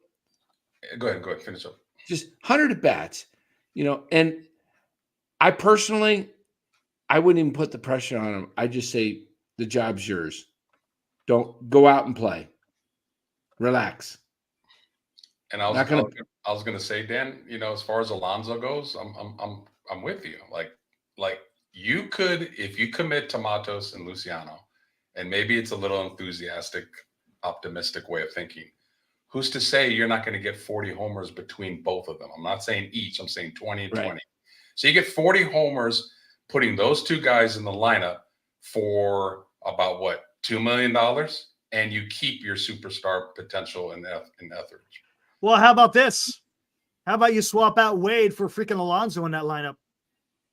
Oh, and Come keep on. See you, and- Mark. And keeping Those two keeping guys. Luciano and Matos. Come on. and put the look at Eric's thinking Yeah, big. I you like see? it. What I didn't hear. I was See? reading a comment. What'd you say about Matos? Or, If you keep Matos and Luciano, you got them in your lineup, but then you trade for Alonso and you got Alonso replacing Wade. Come on, Wow. man. yeah, you could Come become. on, that's- You could become That's- some that's a lot. masters. That's a hell of a- I'm not giving up Eldridge though. I'm What if not it- giving up Eldridge, and I don't think you have to give up Eldridge. The numbers don't match on the trade values. Eldridge is more valuable. He's got a 19 and Alonso only has an 11. So you yeah, don't- but those numbers you got to be. Those are a little bit skewed for the simple fact of record. Free agency. Alonso's No, a proven those numbers major are leaguer. those numbers what are I'm saying. built in based on the value. There's I no get it. value. You don't give away a potential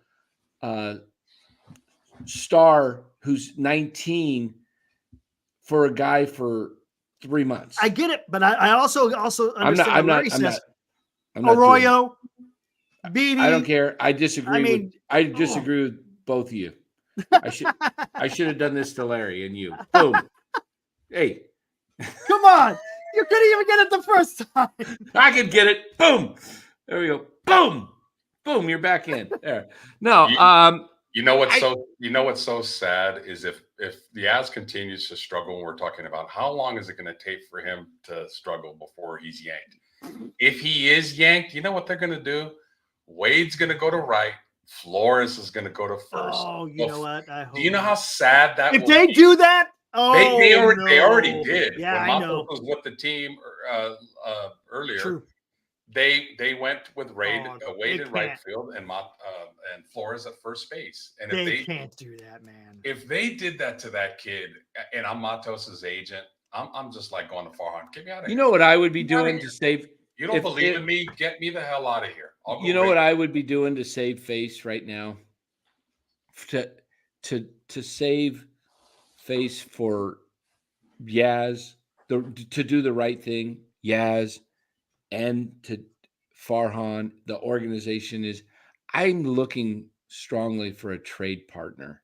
That somebody that wants a fourth or fifth outfielder that's got a great team. If that's Baltimore, if that's Houston, if that's the Dodgers, they don't really need it because they got Outman and so. But give me the Phillies, somebody that Yaz is not a starting player. He is a role player. Yes, he's a bench player. Somebody wants that. For the Giants, you can't, as a Giants, you can't pay him $8 million to sit on the bench and soak up. So you got to find a trade partner that solves this, letting him just struggle and then cutting him. Right. I'm telling you, there's teams out there. Maybe Arizona would be a team like that. Let me look at here. I'll just take a look at the different teams here. His trade value is going to be really low. You're not going to get back Carly. You don't have to get any. You just got to get him out of the building. But I see what you're saying. Yeah. The point is, get him out of the building so you don't have to cut him and it looks bad. Right. I don't want to see him just. I mean, the guy just had a baby. Him and his wife. You hate to just be inhumane and just say goodbye. Cut him. But he DFA. does still get paid, doesn't he? If he gets He cut? does get paid. He does get paid. So he's making $8 million. So you can't won't feel be too broke. bad. Hey, look, you can cut me every day of the week if you give me $8 million. I don't care. Thank you. You know what? Everybody in the chat can just say I'm the biggest moron that ever existed. And if I'm making $8 million, I'll just sit here and laugh it up. Okay. Baby and wife are doing fine with you. Yes. Yeah. Just call me every name in the book. Greg Dayton, you can come on this show and just tell me I'm the biggest loser. And as long as I'm collecting $8 million, I'll just say thank you, Greg. I'll just be, feels good to be a loser. I'm going out tonight, going to have some prime rib and then I think I'll take a little flight over to catch a ball game somewhere tomorrow morning. Maybe I'll catch you in 2 games. Maybe I'll catch you somewhere down in Texas, catch a day game, fly back, catch a night game over on the West Coast. Yeah. If they trade Yaz, they better trade or cut Slater to go with them. All right, let's put together a trade for Yaz. I can do that right now. Here, give me a team, guys. Give me a team. We'll put together. What are you going to get for Yaz, though? Well, let's find a team. Who's great team that needs a 4th or 5th outfielder that would improve? The Twins. I Phillies. need an outfielder. Phillies. Phillies. Who's their outfielders? Cleveland. Cleveland.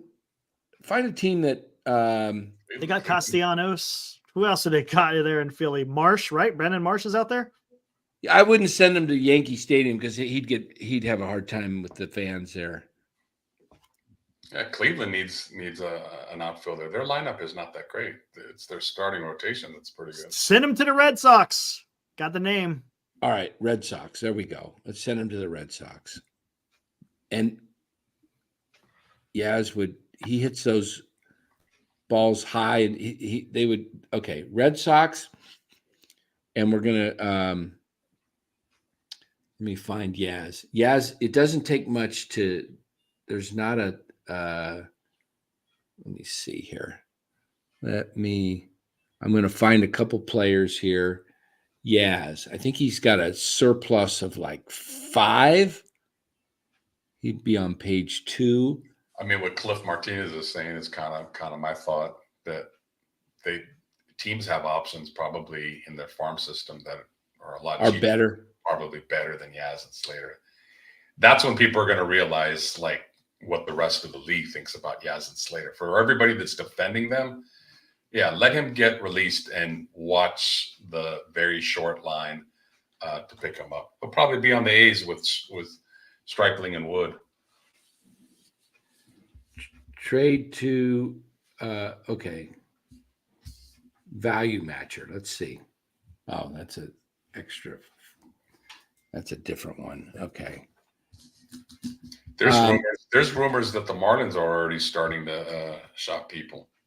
You know what? Forget the trade thing with Yaz. You know why? Because they're not going to get anything back from anybody that I know of that makes any sense. So it's like I don't know what you get for Yaz. He's got a 5.1. You might, but I do think he has value with the right club. How much do pitching machines go for these days? Could we get 5 of them for Yaz? In a historical move, the Giants trade Mike Yastrzemski for 5 state-of-the-art 2024, whatever the manufacturer is. Man, when I was a kid, it was 19. Let's see. I was born in 61, so I started the majors in Little League at age 9.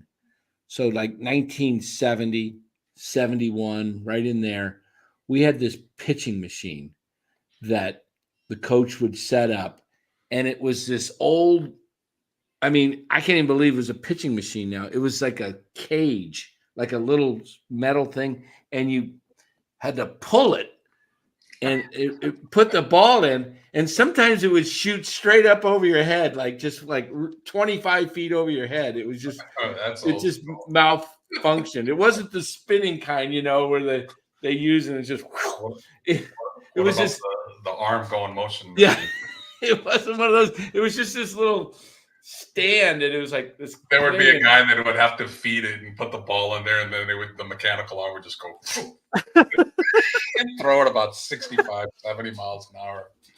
What do you mean, Robert Fleece Dan? What was that? You better go check good old Spencer Strider, Dan. Oh, did he get bombed? He got bombed.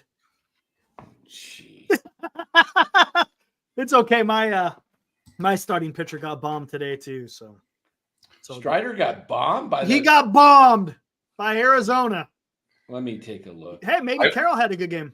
I was watching the A's Tigers, and I got Skubal, and he was throwing about 4 or 5 So does Dan. shutout Dan's innings. got Eight Scooble. I got strikeouts. Scooble too. I was watching that. And I went into a Zoom meeting thinking, oh, that's a win. That's a Yeah. quality start. That's about 10 strikeouts. I get out of my Zoom meeting and I see 4-4 and I flip my lid. I know, me too. I was talking to I'm Eric. like, you gave up 4 earned runs to a single A team? Oh, I was pissed. Oh, man. Talk about a mismatch on paper. And what do I always say about the game of baseball? If you were to look at that game on paper, Scooble, one of the nastiest pitchers in all of baseball against the A's, home opener Detroit, that's 7-8 innings, 11 strikeouts, 4 hits, and somebody named Abraham Toro hit a homer off of off of Scooble. I know. I had to look up who the hell that is. Like, I know Abraham from the Bible, but I didn't know he played baseball too. Oh my God. What do you think? He called down freaking God? God. Oh, man. Oh, man. So I had another rough day. My trades aren't turning out well. Jung Hoo Lee's not doing well either. But that's whatever. As soon as I get Lee, he joined the Offers, and and what did Lee do? He went. Oh, he only went 0 for 3. So Don't panic, Dan. Don't panic. everybody's up on the market. No, I got a guy in I'm my not worried league that about is 0 for 31 right now. in today's games. Yeah. 0 for 31. That will kill your batting average. Oh gosh. But being early in the season, it's easily recoverable. Yeah. Yeah, I'm He's in second place too. He's going to drop to 11th in one day. Yeah, right. well, I'm definitely not doing George Jefferson. I'm not moving up yet. I've been slowly heading toward the basement. The other direction. But Senior just sent me a trade. I guarantee you he's trying to get Strider. He watch. just said it in the chat. He did. Here it is. Did he say he wanted Strider? Yep. Oh, look. It's going to be. Oh, come on, Senior. I thought maybe it might be like Trey Turner. I didn't even that doesn't even deserve a response back. Trying to insult my intelligence. I'm going to call you out. You might get away with this with somebody in the league, but not me. I picked up Conforto, by the way. Just to. Did you? Was he available? He was available, or you traded for him? No available. way. He was available. Geez, that's good. Yeah. And it's not just because somebody's hot. Like I do the eye test. Yeah. What's impressing me about Conforto is he's hitting lefties too. Yeah. He is hanging in there with his shoulder on breaking balls with lefties. And I don't know how sustainable it is, but I like what he's doing. Look at that trade. Look at that. Can you see that? Barely. It's kind of fuzzy. Yeah, I put Castellanos to the bench. He's hitting about 110. Yeah. Carlos Rodon for Strider. I mean, who offered that? Senior. Senior. You're going to be kicked out of the league as commissioner. This is the NorCal sport. I'm not. You're the commissioner. I am the president of baseball or whatever. Come on. You got to be kidding me. How can I kick out the commissioner? How can I overthrow him? He just got rocked. Yeah, okay. So, oh my goodness.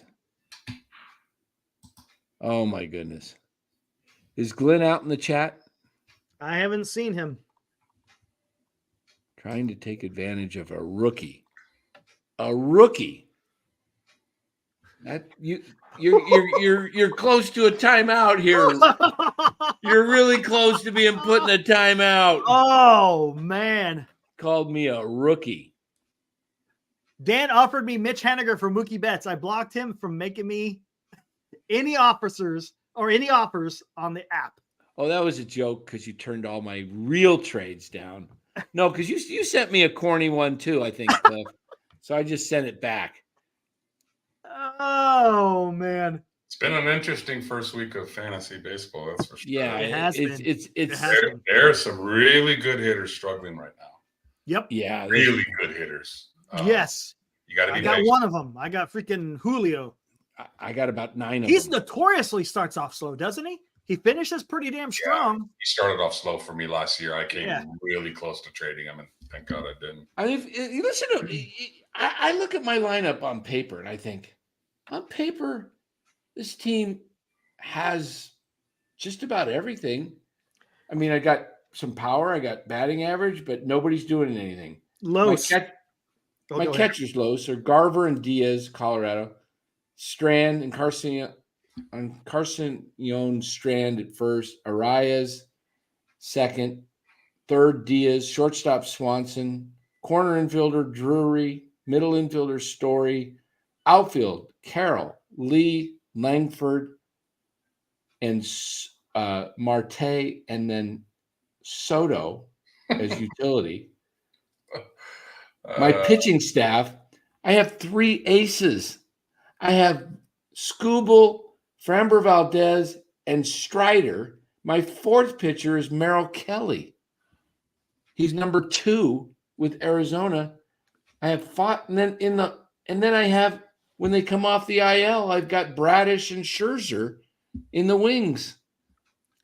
Los. And I can't get anything out of him. Los, this is game 8, right? Yep.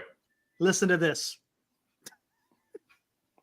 Back on April 2nd, Dan trades away Nolan Arenado, Jordan Alvarez, and James Outman for Yandy Diaz and Juan Soto. Yeah, hold on. That's not the end. That's a batting champion for the American League last year, and Juan Soto in Yankee Stadium on a contract year. Same day, Dan trades away Luis Robert and Nathan Eovaldi for Spencer Strider. That's horrible. Hold on. It ain't over, man. It ain't over. You don't move Strider. Number 1 pitcher in fantasy baseball should be getting like 6 guys back. Listen, the next day, Dan trades Mike Yastrzemski and Clay Holmes. Oh, that's right. You did. For Wyatt Langford and Jung Hoo Lee. This is everything that Dan did in 2 days. Oh, yeah, that's right. Glenn traded Langford. No, this is the game 8, and those big trades have already gone down in this league. Hey, it takes 2 to tango on a trade. So unbelievable. I'm okay with my team. My team will. Yeah, your team. You just think my team will heat up when the weather heats up. Speaking from experience with trading with Dan, you need to adopt the philosophy of former First Lady Nancy Reagan. Just say no. Just say no. Yep. Come on. Just say no. Unbelievable, man. Hey, anybody on my team's available who's in the league wants to make me an offer. Anybody is available. Boys, hey, look at this. Someone thinks that we hacked Larry's channel. Maybe we're still on. Yeah, we are. I can see it up in the right-hand corner. We're still on with him. Oh, maybe he's got something else. He left it open. Maybe. There we go. I could go ahead and remove it. No, just leave it on. Hey, guys, join NorCal Sports Network. Larry and I team up and we collab, and we're doing post-game shows after every Giants game, okay? Larry does a lot of Niners, got the best 49er content in the entire YouTube space, okay? So, and he also does great content with the Warriors and the Giants, but you can only do so much. You can't stretch yourself too thin. Just like we're doing the Giants every day. I don't have the time to do everything with the Giants and then also do Niners and Warriors and do it all the time. Mm-hmm. So that's why Larry, if you're on Larry's channel watching, we're all part of a big picture. Okay. So join the NorCal Sports Network if you want to get San Francisco Giants content on a daily basis. We've got some other things lined up. We're going to interview an author of a book on Pete Rose coming up in the next few weeks. It's an excellent book. What was the name of the book, Eric? You got it there? Yeah, it's called. Let me make sure I get this. I think it's just, hold on. Let me get to the top here. If you truly love the game of baseball, this is the channel to be on. It's called Charlie Hustle. Yep. The Rise and Fall of Pete Rose and the Last Glory Days of Baseball by Keith O'Brien. Yep. That book will be, it's a book tour. We're going to be interviewing Keith. We're also hoping to interview a new book coming out on Hank Aaron. And that title of that book is, let me see, I'll pull it up right here. Should be good. That one, oops, I got the wrong email open. Hold on here. We also are hoping, well, it's getting worked out. We're working out everything. We're working on a interview with the director of the Baltimore Orioles farm system, who happens to be a very close friend of mine, his son. And so we're working on that. We've got the interview I mentioned with the about Pete Rose. Yep. The other one is the interview with, the book is called, the new book called Home Run King. So that one is going to be, hopefully we'll be able to work that out. So this is a baseball. We got a lot of baseball stuff, guys. And I love the old stuff. I love getting some of the old stuff. Syke just mentioned the old stuff. He said Hank, the real home run champion. Yeah. So that's a good debate right there. April 8th. Opinion about that for sure. April 8th marks the 50th anniversary. Just a few days away, guys. That would be Monday, right? The 8th. Is Monday the 8th? Yeah, Monday's the 8th. Yeah. Is the 50th anniversary of Hank's 715th record-breaking home run. So I want to get this author on because he talks about some of the things that we can, in the book, Hank's, let's see, let me give you some highlights of that. This is turn these pages to find out what home run Aaron considered his greatest, what pitcher proved his easiest mark, what managers he liked or disliked the most. Even the disappointments are included. His team's move south from Milwaukee, its inability to establish a dynasty, and his quest to become a manager, general manager, or even commissioner of baseball. This is also a book of personal tragedy, the death of a child, a difficult divorce, and the stunning loss of the 43-year-old brother-in-law who became the first black general manager. Not to mention the deluge of hate mail as it became obvious that he was approaching the most cherished record in sports. Through it all, Henry Louis Aaron kept his composure, preferring to let his bat do the talking. He lacked the notoriety of Willie, Mickey, and the Duke, but he just might have been the best player in baseball history. This is written by a local guy, local writer from Atlanta area. So should be good interview. There was a very, very strong debate the other day in a baseball group about name your all-time outfield. And I had Bonds in left, Mays in center, and Clemente. And I had Hank. Hank? You had Hank? But there was a lot of people that were saying Babe Ruth. There was a lot of people saying Ricky Henderson. So those debates are very, they're good. They're good debates. Yeah, you could put together. You can't go wrong with any of the. I mean, Mickey Mantle is absolutely ridiculous. But is Pete Rose in your starting 9 of all time? No. Third base, first base. Gosh. DH too. You maybe as a bench player, maybe? Hate to say it, but That's a show that would really get a lot of people going back and forth on our all-time. You know why I might have to put Pete Rose in there somewhere? Because he's such a catalyst. He hated to lose. Would you put him over Ricky, though, at DH? If I couldn't fit Ricky in an outfield, there's nobody. No. That's what I mean. Who's going to lead off for you? Ricky. Who's second base, though? Could Pete play second? You want to have Ty Cobb lead off for you? No. Because Ricky has power and he could still base. True. Yeah, I'm putting Ricky. Cobb had power too, but you remember ballparks are a little bit different back then. So I don't think Ty. Well, Ty Cobb. Cobb would get kicked out of the game because he was racist and he'd start a lot of shit with all the. Well, we're not going by that. We're not gonna go by that. And I could just imagine him starting trash on the base. I don't know if I put. When did Cobb play? What years? Early 20th century. Until 1920. Hold on, I'll find it. Hold on. 1912, 19. Yeah, I mean, seriously, could any of those guys play in the game today? 1905 to 1928. Could any of those guys he played during the San Francisco earthquake? My God, 1905 to 1928. Hell of a player. Oh boy, that would be one hell of a debate. Yeah. Where do you find place for Rose? Third base. I'm going. Oh, God. Schmidt Brett? or Brett. Schmidt or Brett, right?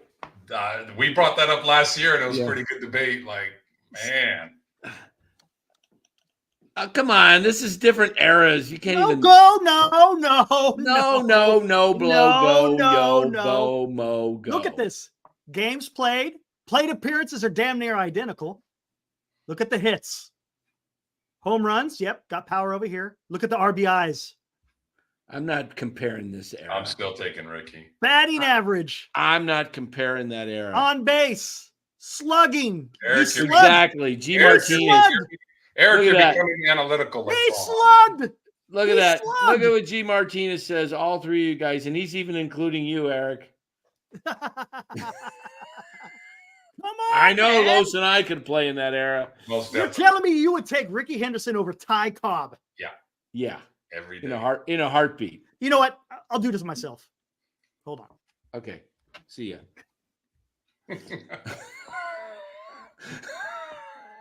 Second base is tough. Yeah. Catcher is kind of tough.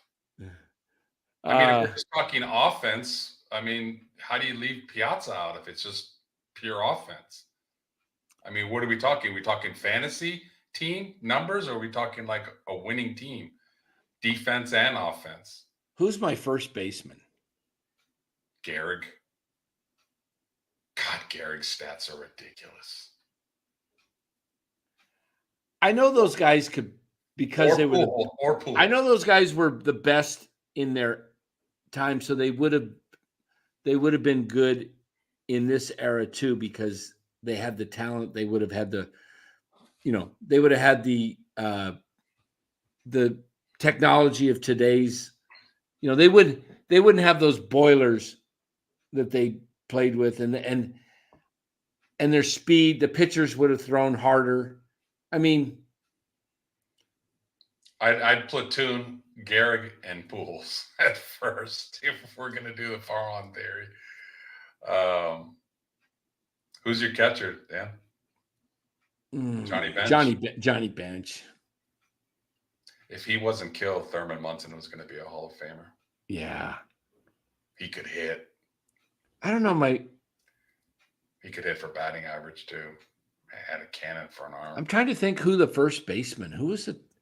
I mean, Stretch McCovey was great, but he wouldn't have been the best. I mean, you could move guys around. You could put Ted Williams at first.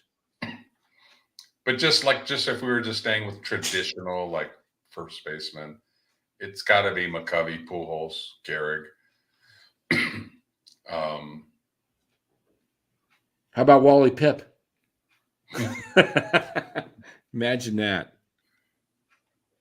Don Mattingly from the new era was a really good player, but Not that. Not too long ago. Mattingly's a Hall of Famer, isn't he? You know what we're gonna do? We are gonna do a show. Yeah, this is going to be. We're gonna do a show next. Hold on, let me look. When's the Giants' next off day? Next Thursday. Next Thursday. The 11th. Gives us time to study up. We're gonna do. You know how ESPN does it? We're gonna do our top 100 all time. Forget positions. Just take the top 100 baseball players of all time, and we'll rank them 100 to 1. This will be interesting because I know Eric. He'll have John McGraw. He'll have Tug McGraw. What? He'll have, hey, those old timers knew how to play, man, and they played every day. Yeah, and it looked like they played wiffle ball in my backyard too. Wait, hold on. Let me. Did anybody even throw 90 miles an hour in 1908? Here we go. I bet they did. I bet they did. I bet they didn't. How do you know in 1908? They didn't even have film back then, Dan. You're talking about the age of when did they start filming baseball? Hey Dan, if we're going, I just thought of it. If we're going all-time catcher, Josh Gibson.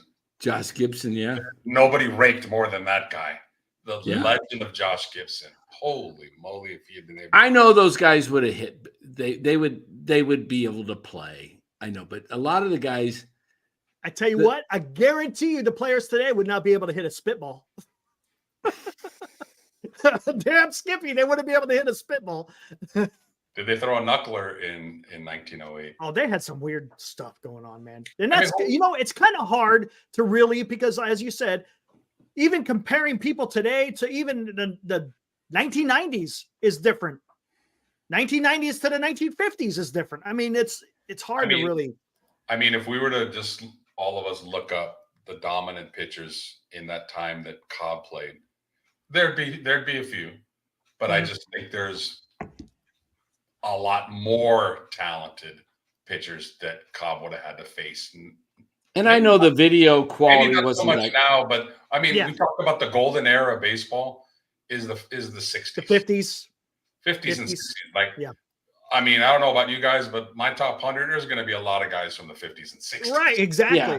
I know that back in the film, the thing you saw in the 20s and stuff like that, it's not speed film, so you can't really see what the velocity was. Exactly.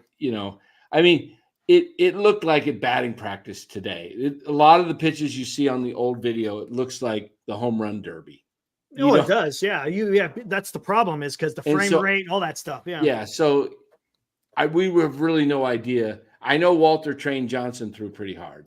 He threw hard. That dude whipped it. Do you see his arms? And when did he play? In the 40s? No, in the early 1900s. Was it? Yeah. What about Cy Young? Cy Young was a little bit older. He started in the damn 19th century. Here we go. Hold on. So you got Walter Johnson. Yeah, we're talking to Mr. Military History Chronicles here, Mr. History Buff. Well, it's a special place in his heart, I love those guys back then. It's just who threw 100, Senior? I bet Walter Johnson. Walter Johnson, I'm pretty sure did. When did he play? 1907 and 1927. And he threw 100. Okay, I take it back. Yeah. Maybe I'm just watching the videos. Cy Young is 1890 to 1911. The thing with Cy Young, more than anything else, is just his damn longevity. The advantage those hitters had, too, is those pitchers threw 200 pitches and probably would throw 9 innings every time. So they saw him. Yeah, exactly. They didn't even have hardly bullpens. Yeah, you didn't have to see a right-hander throwing 95, and then here comes a lefty throwing junket. Anybody who hits today anywhere near 300 and hits what Mookie Betts does today and what Freddie Freeman does today and what Judge has done and guys like that in this era of did you see the stat I sent you guys the other day? I'll put it up right now. In fact, I don't think I'll be able to put it up, but I will be able to show it to you on my phone. This was alarming. Let me see if I can. Grand Admiral, good one. Carl Hubble. Didn't he throw a screwball? Screwball.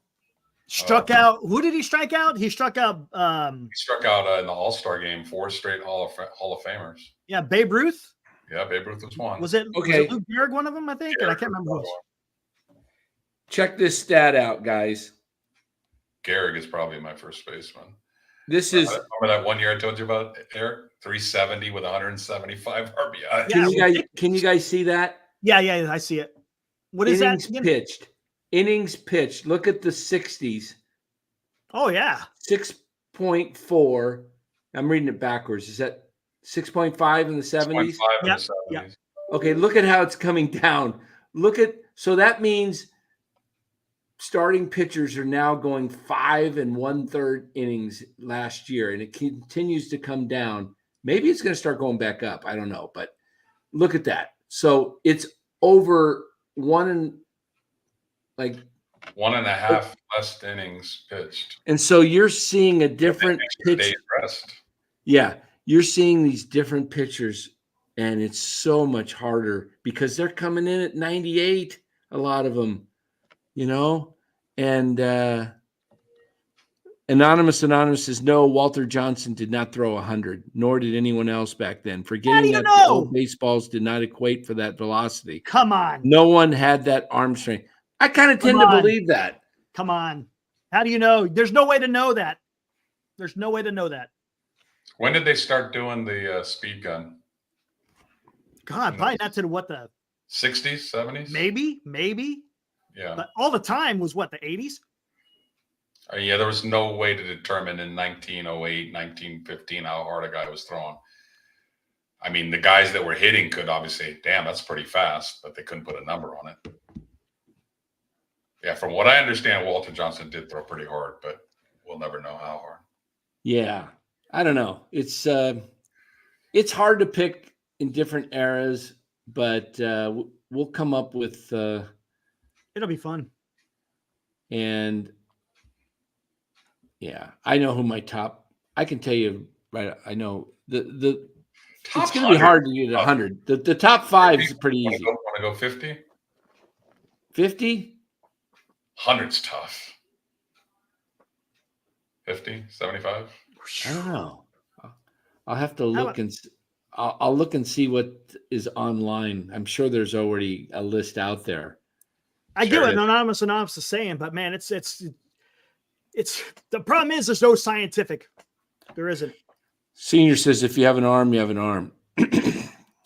Yeah, I've read what is it called? The Glory of Their Times. They talk about the ball. But when you get a fresh ball and you whip it in there, I'll bet you he hit 100. You get one of those ones that's been used all game and it's lopsided? Probably not. Yeah, they didn't throw out the balls like they do today, man. No, they kept them in the entire time until that guy got killed. Who got killed? What happened? You didn't hear? The guy got killed, got hit in the head with a baseball because he couldn't see it because it was all black and gummy. So after that dime, they started throwing out fresh balls every time. What was on the field? The guy got hit, or in the fan? In the field, guy at bat got hit in the head, killed him. Oh, really? Yeah. What year was that? Oh gosh, maybe the 19. I think it was it before 1920? It was right around there. Hold on, I'll find out. Cliff Martinez. Now, see, Cliff knows his stuff. Baseball experts historians say most pitchers in that era threw in the mid 80s. They say Walter topped at 92. There we go. See, Eric. You don't know, Eric, you can't tell me that. You can't tell me that. What place is Cliff in our league? First. Okay, what place are you in? 5th. All right, I'll listen. What place are you in? Like I'm in 13th out of 12. Come on. I'll be ahead of you when it's over. Oh, a buddy gave me this book last year. This guy quite possibly could be the fastest baseball player to ever play, and he's got the coolest nickname. There it is, Ray Chapman, 1920. I was right. Cool Papa Bell. What do you know about Cool Papa Bell? Guy could run like the Dickens, man. Dan, you ever heard the name? Yep. It's a great book. I read about him in the Satchel Paige book that I have. Oh, I love reading old stuff, man. It's classic. Absolutely. I'm gonna start asking Siri here soon. Satchel Paige was amazing, dude. Yeah. Amazing. Would have loved Gosh. to see if Page could play his whole career in MLB, like what kind of stats and numbers he would have put He up. played for the A's for a season. Can you guys see that? Kansas City. Yeah, I see it. Radar guns were not available until some 50 years after Johnson's last game. A Munitions Lab did attempt to clock his fastball and came up with a speed of 91. What the heck is a munitions lab? That's for Army stuff. He was the fastest pitcher of the dead ball era, but probably did not throw anywhere near the 100-mile-an-hour speeds that the top pitchers today throw. I'm not going to believe Kiara. What was the fastest pitch in Babe Ruth's era? How do they know that? 93.8, How do they thrown know by that? Carl Mays. You know, but throwing 98, 99 to me is like it's a little bit overrated. I mean, Greg Maddux is one of the best pitchers ever, and he just located the ball and he changed speeds. That to me is a great pitcher. Yep. So, True. But I still think that era didn't have as many good as the 50s did. But yeah, so what if you throw 100 miles an hour? The A's used to have a guy named Billy Cock that was the first guy to kind of throw 100 miles an hour. And he got lit up all the time because his fastball was straight. Yeah, straight. Yeah. Even I could hit a straight fastball when I know it's going to be straight. With no movement. Yeah. Yeah. Especially after you see it over and over and over again. Right. You know, like if you go into the batting cage, if you miss the first 4 or 5 because you're trying to get the timing down, then all of a sudden it's like, okay. Walter Johnson may not be on Dan's top 50 list, but will be on Eric's. He'll be number 1, according to Eric. Ty Cobb, man. Eric's just going to have a 19, 20, and before team. Yeah. I mean, Honus Wagner, I Ty Cobb, might. Cy Young. Yeah. Cy Young. Eric. Christy Mathewson, Yeah. Carl Hubble. Eric's team will have a jersey with a bunch of tanks on the front. Oh man, that's great. A tank with like the explosions, like that explosion thing, like when it fires off, coming right on the front. That's Come on, you really can't say those guys what they. I don't know. I will say one old school guy that I think was a very legit hitter, along with Ty Cobb, is Shoeless Joe Jackson. They said that guy was amazing the way he could hit. Too bad he bet on baseball and was banned. Real quick, Martinez. Or through I tell you what, when I watch Ken Burns baseball, once it changes the color, I kind of lose interest. You know, we'll have a really good say of this argument when we see after 3 seasons in the majors how Jung Hoo Lee is doing. Mm-hmm.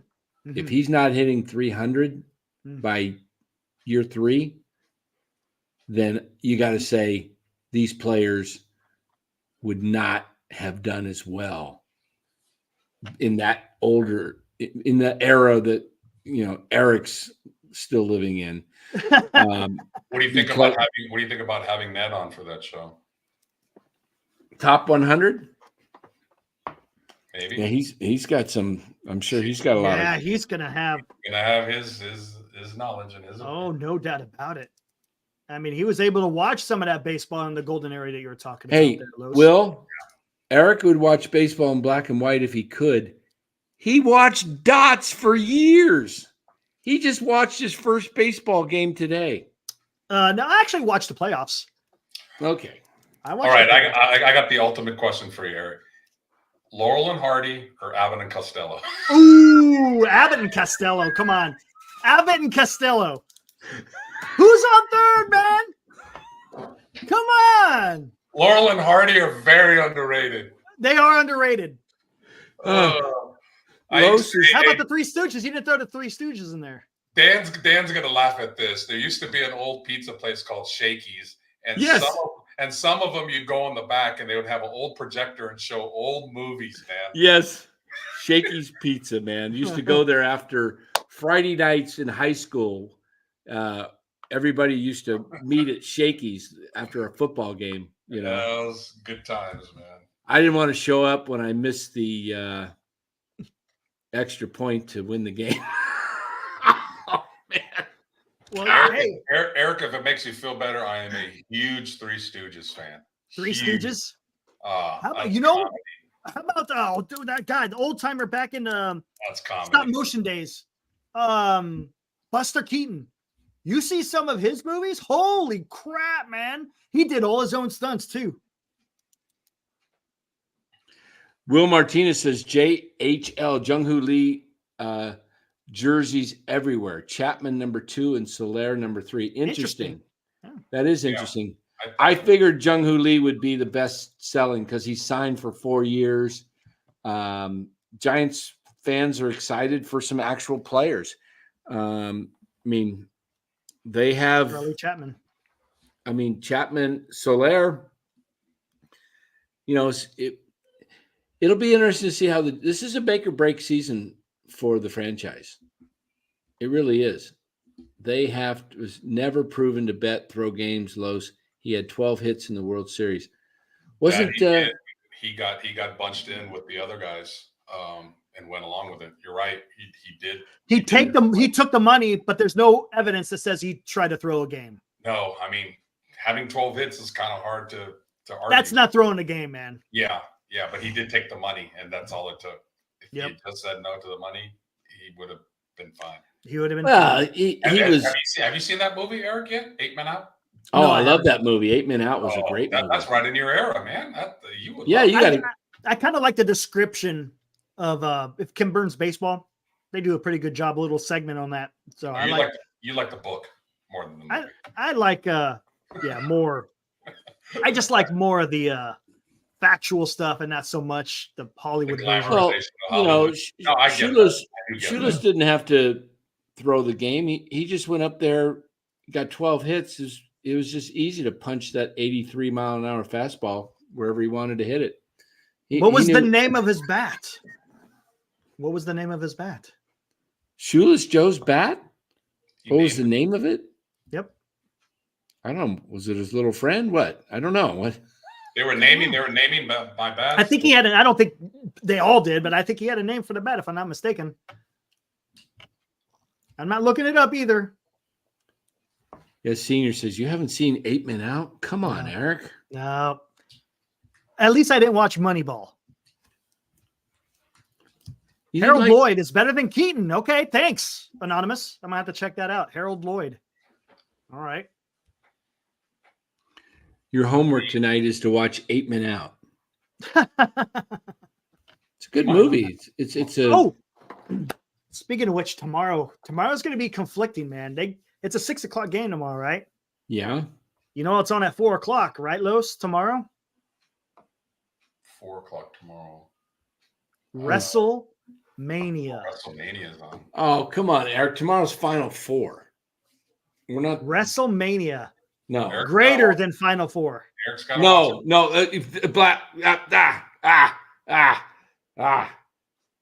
Tomorrow, 4:00. North Carolina State, Purdue at 3:00, and then at 5:49, Alabama, UConn. Speaking of, right now, there's the women's game is on, and that is. Oh, I got to go watch the Warriors Dallas game. Cool. That's on right now at halftime. Okay, good. It's halftime. Warriors are up. Boy, the Warriors are playing good right now, Los. They're playing great ball. So for Dan, for myself, and for the owner of the 1918 Tanks. Hold on. The 1918 Tanks. That's great. Let's see if he's playing. He's not playing again. Kuminga's not playing again. Oh, yeah, he's not playing tonight. Okay, so if they can pull it off and win. Look at that. Glenn is close. Glenn is close to what? He's got a half right. The name Glenn, of. isn't there somebody named? There's an actress named Glenn Close, isn't there? Yeah, Glenn, Michael Douglas. Hmm. Glenn movie. Close. Yeah. Psycho, whatever that was. That what was it? Fatal Attraction? Fatal Attraction. Woo! Oh gosh. Talk about a movie where guys had second thoughts after you watch Free that. on YouTube, Eric. Look at that. You Oh, like there the you word go. free. What's free But on now YouTube? that you have what you have, you can just watch anything you want. There's a lot of good actors in that movie. Eric, I'm telling you, you'll enjoy it. You will enjoy it. You will enjoy it. Glenn wins. Yes, it's Black Betsy. Oh, the name of the bat? Yep. Black Betsy. Okay, you he go. looked it up. He looked it up. He looked it up. He looked it up. Hey, Glenn, should I tell? No, I'm not going to embarrass you at that one. I'm not gonna throw you under the bus, Glenn. Rated Strider. Wow. Oof. Well, that Right. wasn't Strider. Was traded by Robert. That was be. Robert that traded Strider. Oh, Robert in the chat? No. Rated Strider? Well, sometimes he's in the chat. Sometimes Yeah. he's Robert Boyd? Yeah, Robert Yes. Boyd. Oh, man. I'm going to have to get on him about that. Yeah, he got Evaldi and Luis Robert. Right? Was that the deal? Yeah. Evaldi and Luis Robert. Yeah. Yeah. All right, boys. I'm going to go grab dinner and watch Yeah. Warriors basketball. Yeah, me All right. too. All right, guys. We're gonna end it right here. Nice 2.5 hour stream. We'll be back tomorrow night about 8:45 to 9 o'clock. Giants post game number 9. Okay, game number 9. So Low Steve, Eric, Larry Kruger, Francis Will, NorCal Sports Network. You hit the like button. Everybody that's in the chat out there watching and subscribe. We're moving up. We want this sub. If you're new to sports, please subscribe to the channel. Interactive chat, as you can see. We like to include the chat. But as we grow, did we get all our super chats in right away, Eric? Yes, we did. All one of them? 2. 2. Yeah, all 2 of them. 3. 3? We had 3? Jeff Sure. Taylor twice and Barnum once. Oh, hold on. Let me Okay. see. Did I miss one? Did we miss any?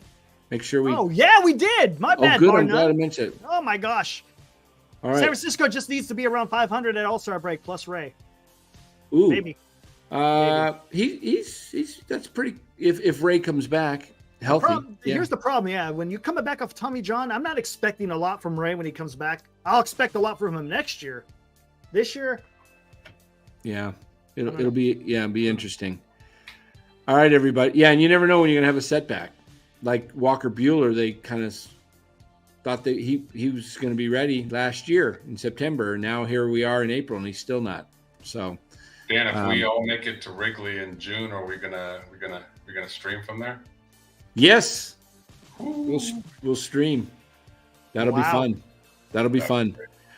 All right, guys. Have a great night. Giants win their home opener on a double by Tyro Estrada driving in Matt Chapman as he dives underneath the tag. A wonderful way to end the home opener. 3-2, and we will be back tomorrow night after Giants Padres game 2 of the series, approximately 8:45 to 9 p.m. Until then, everybody have a great night. See ya.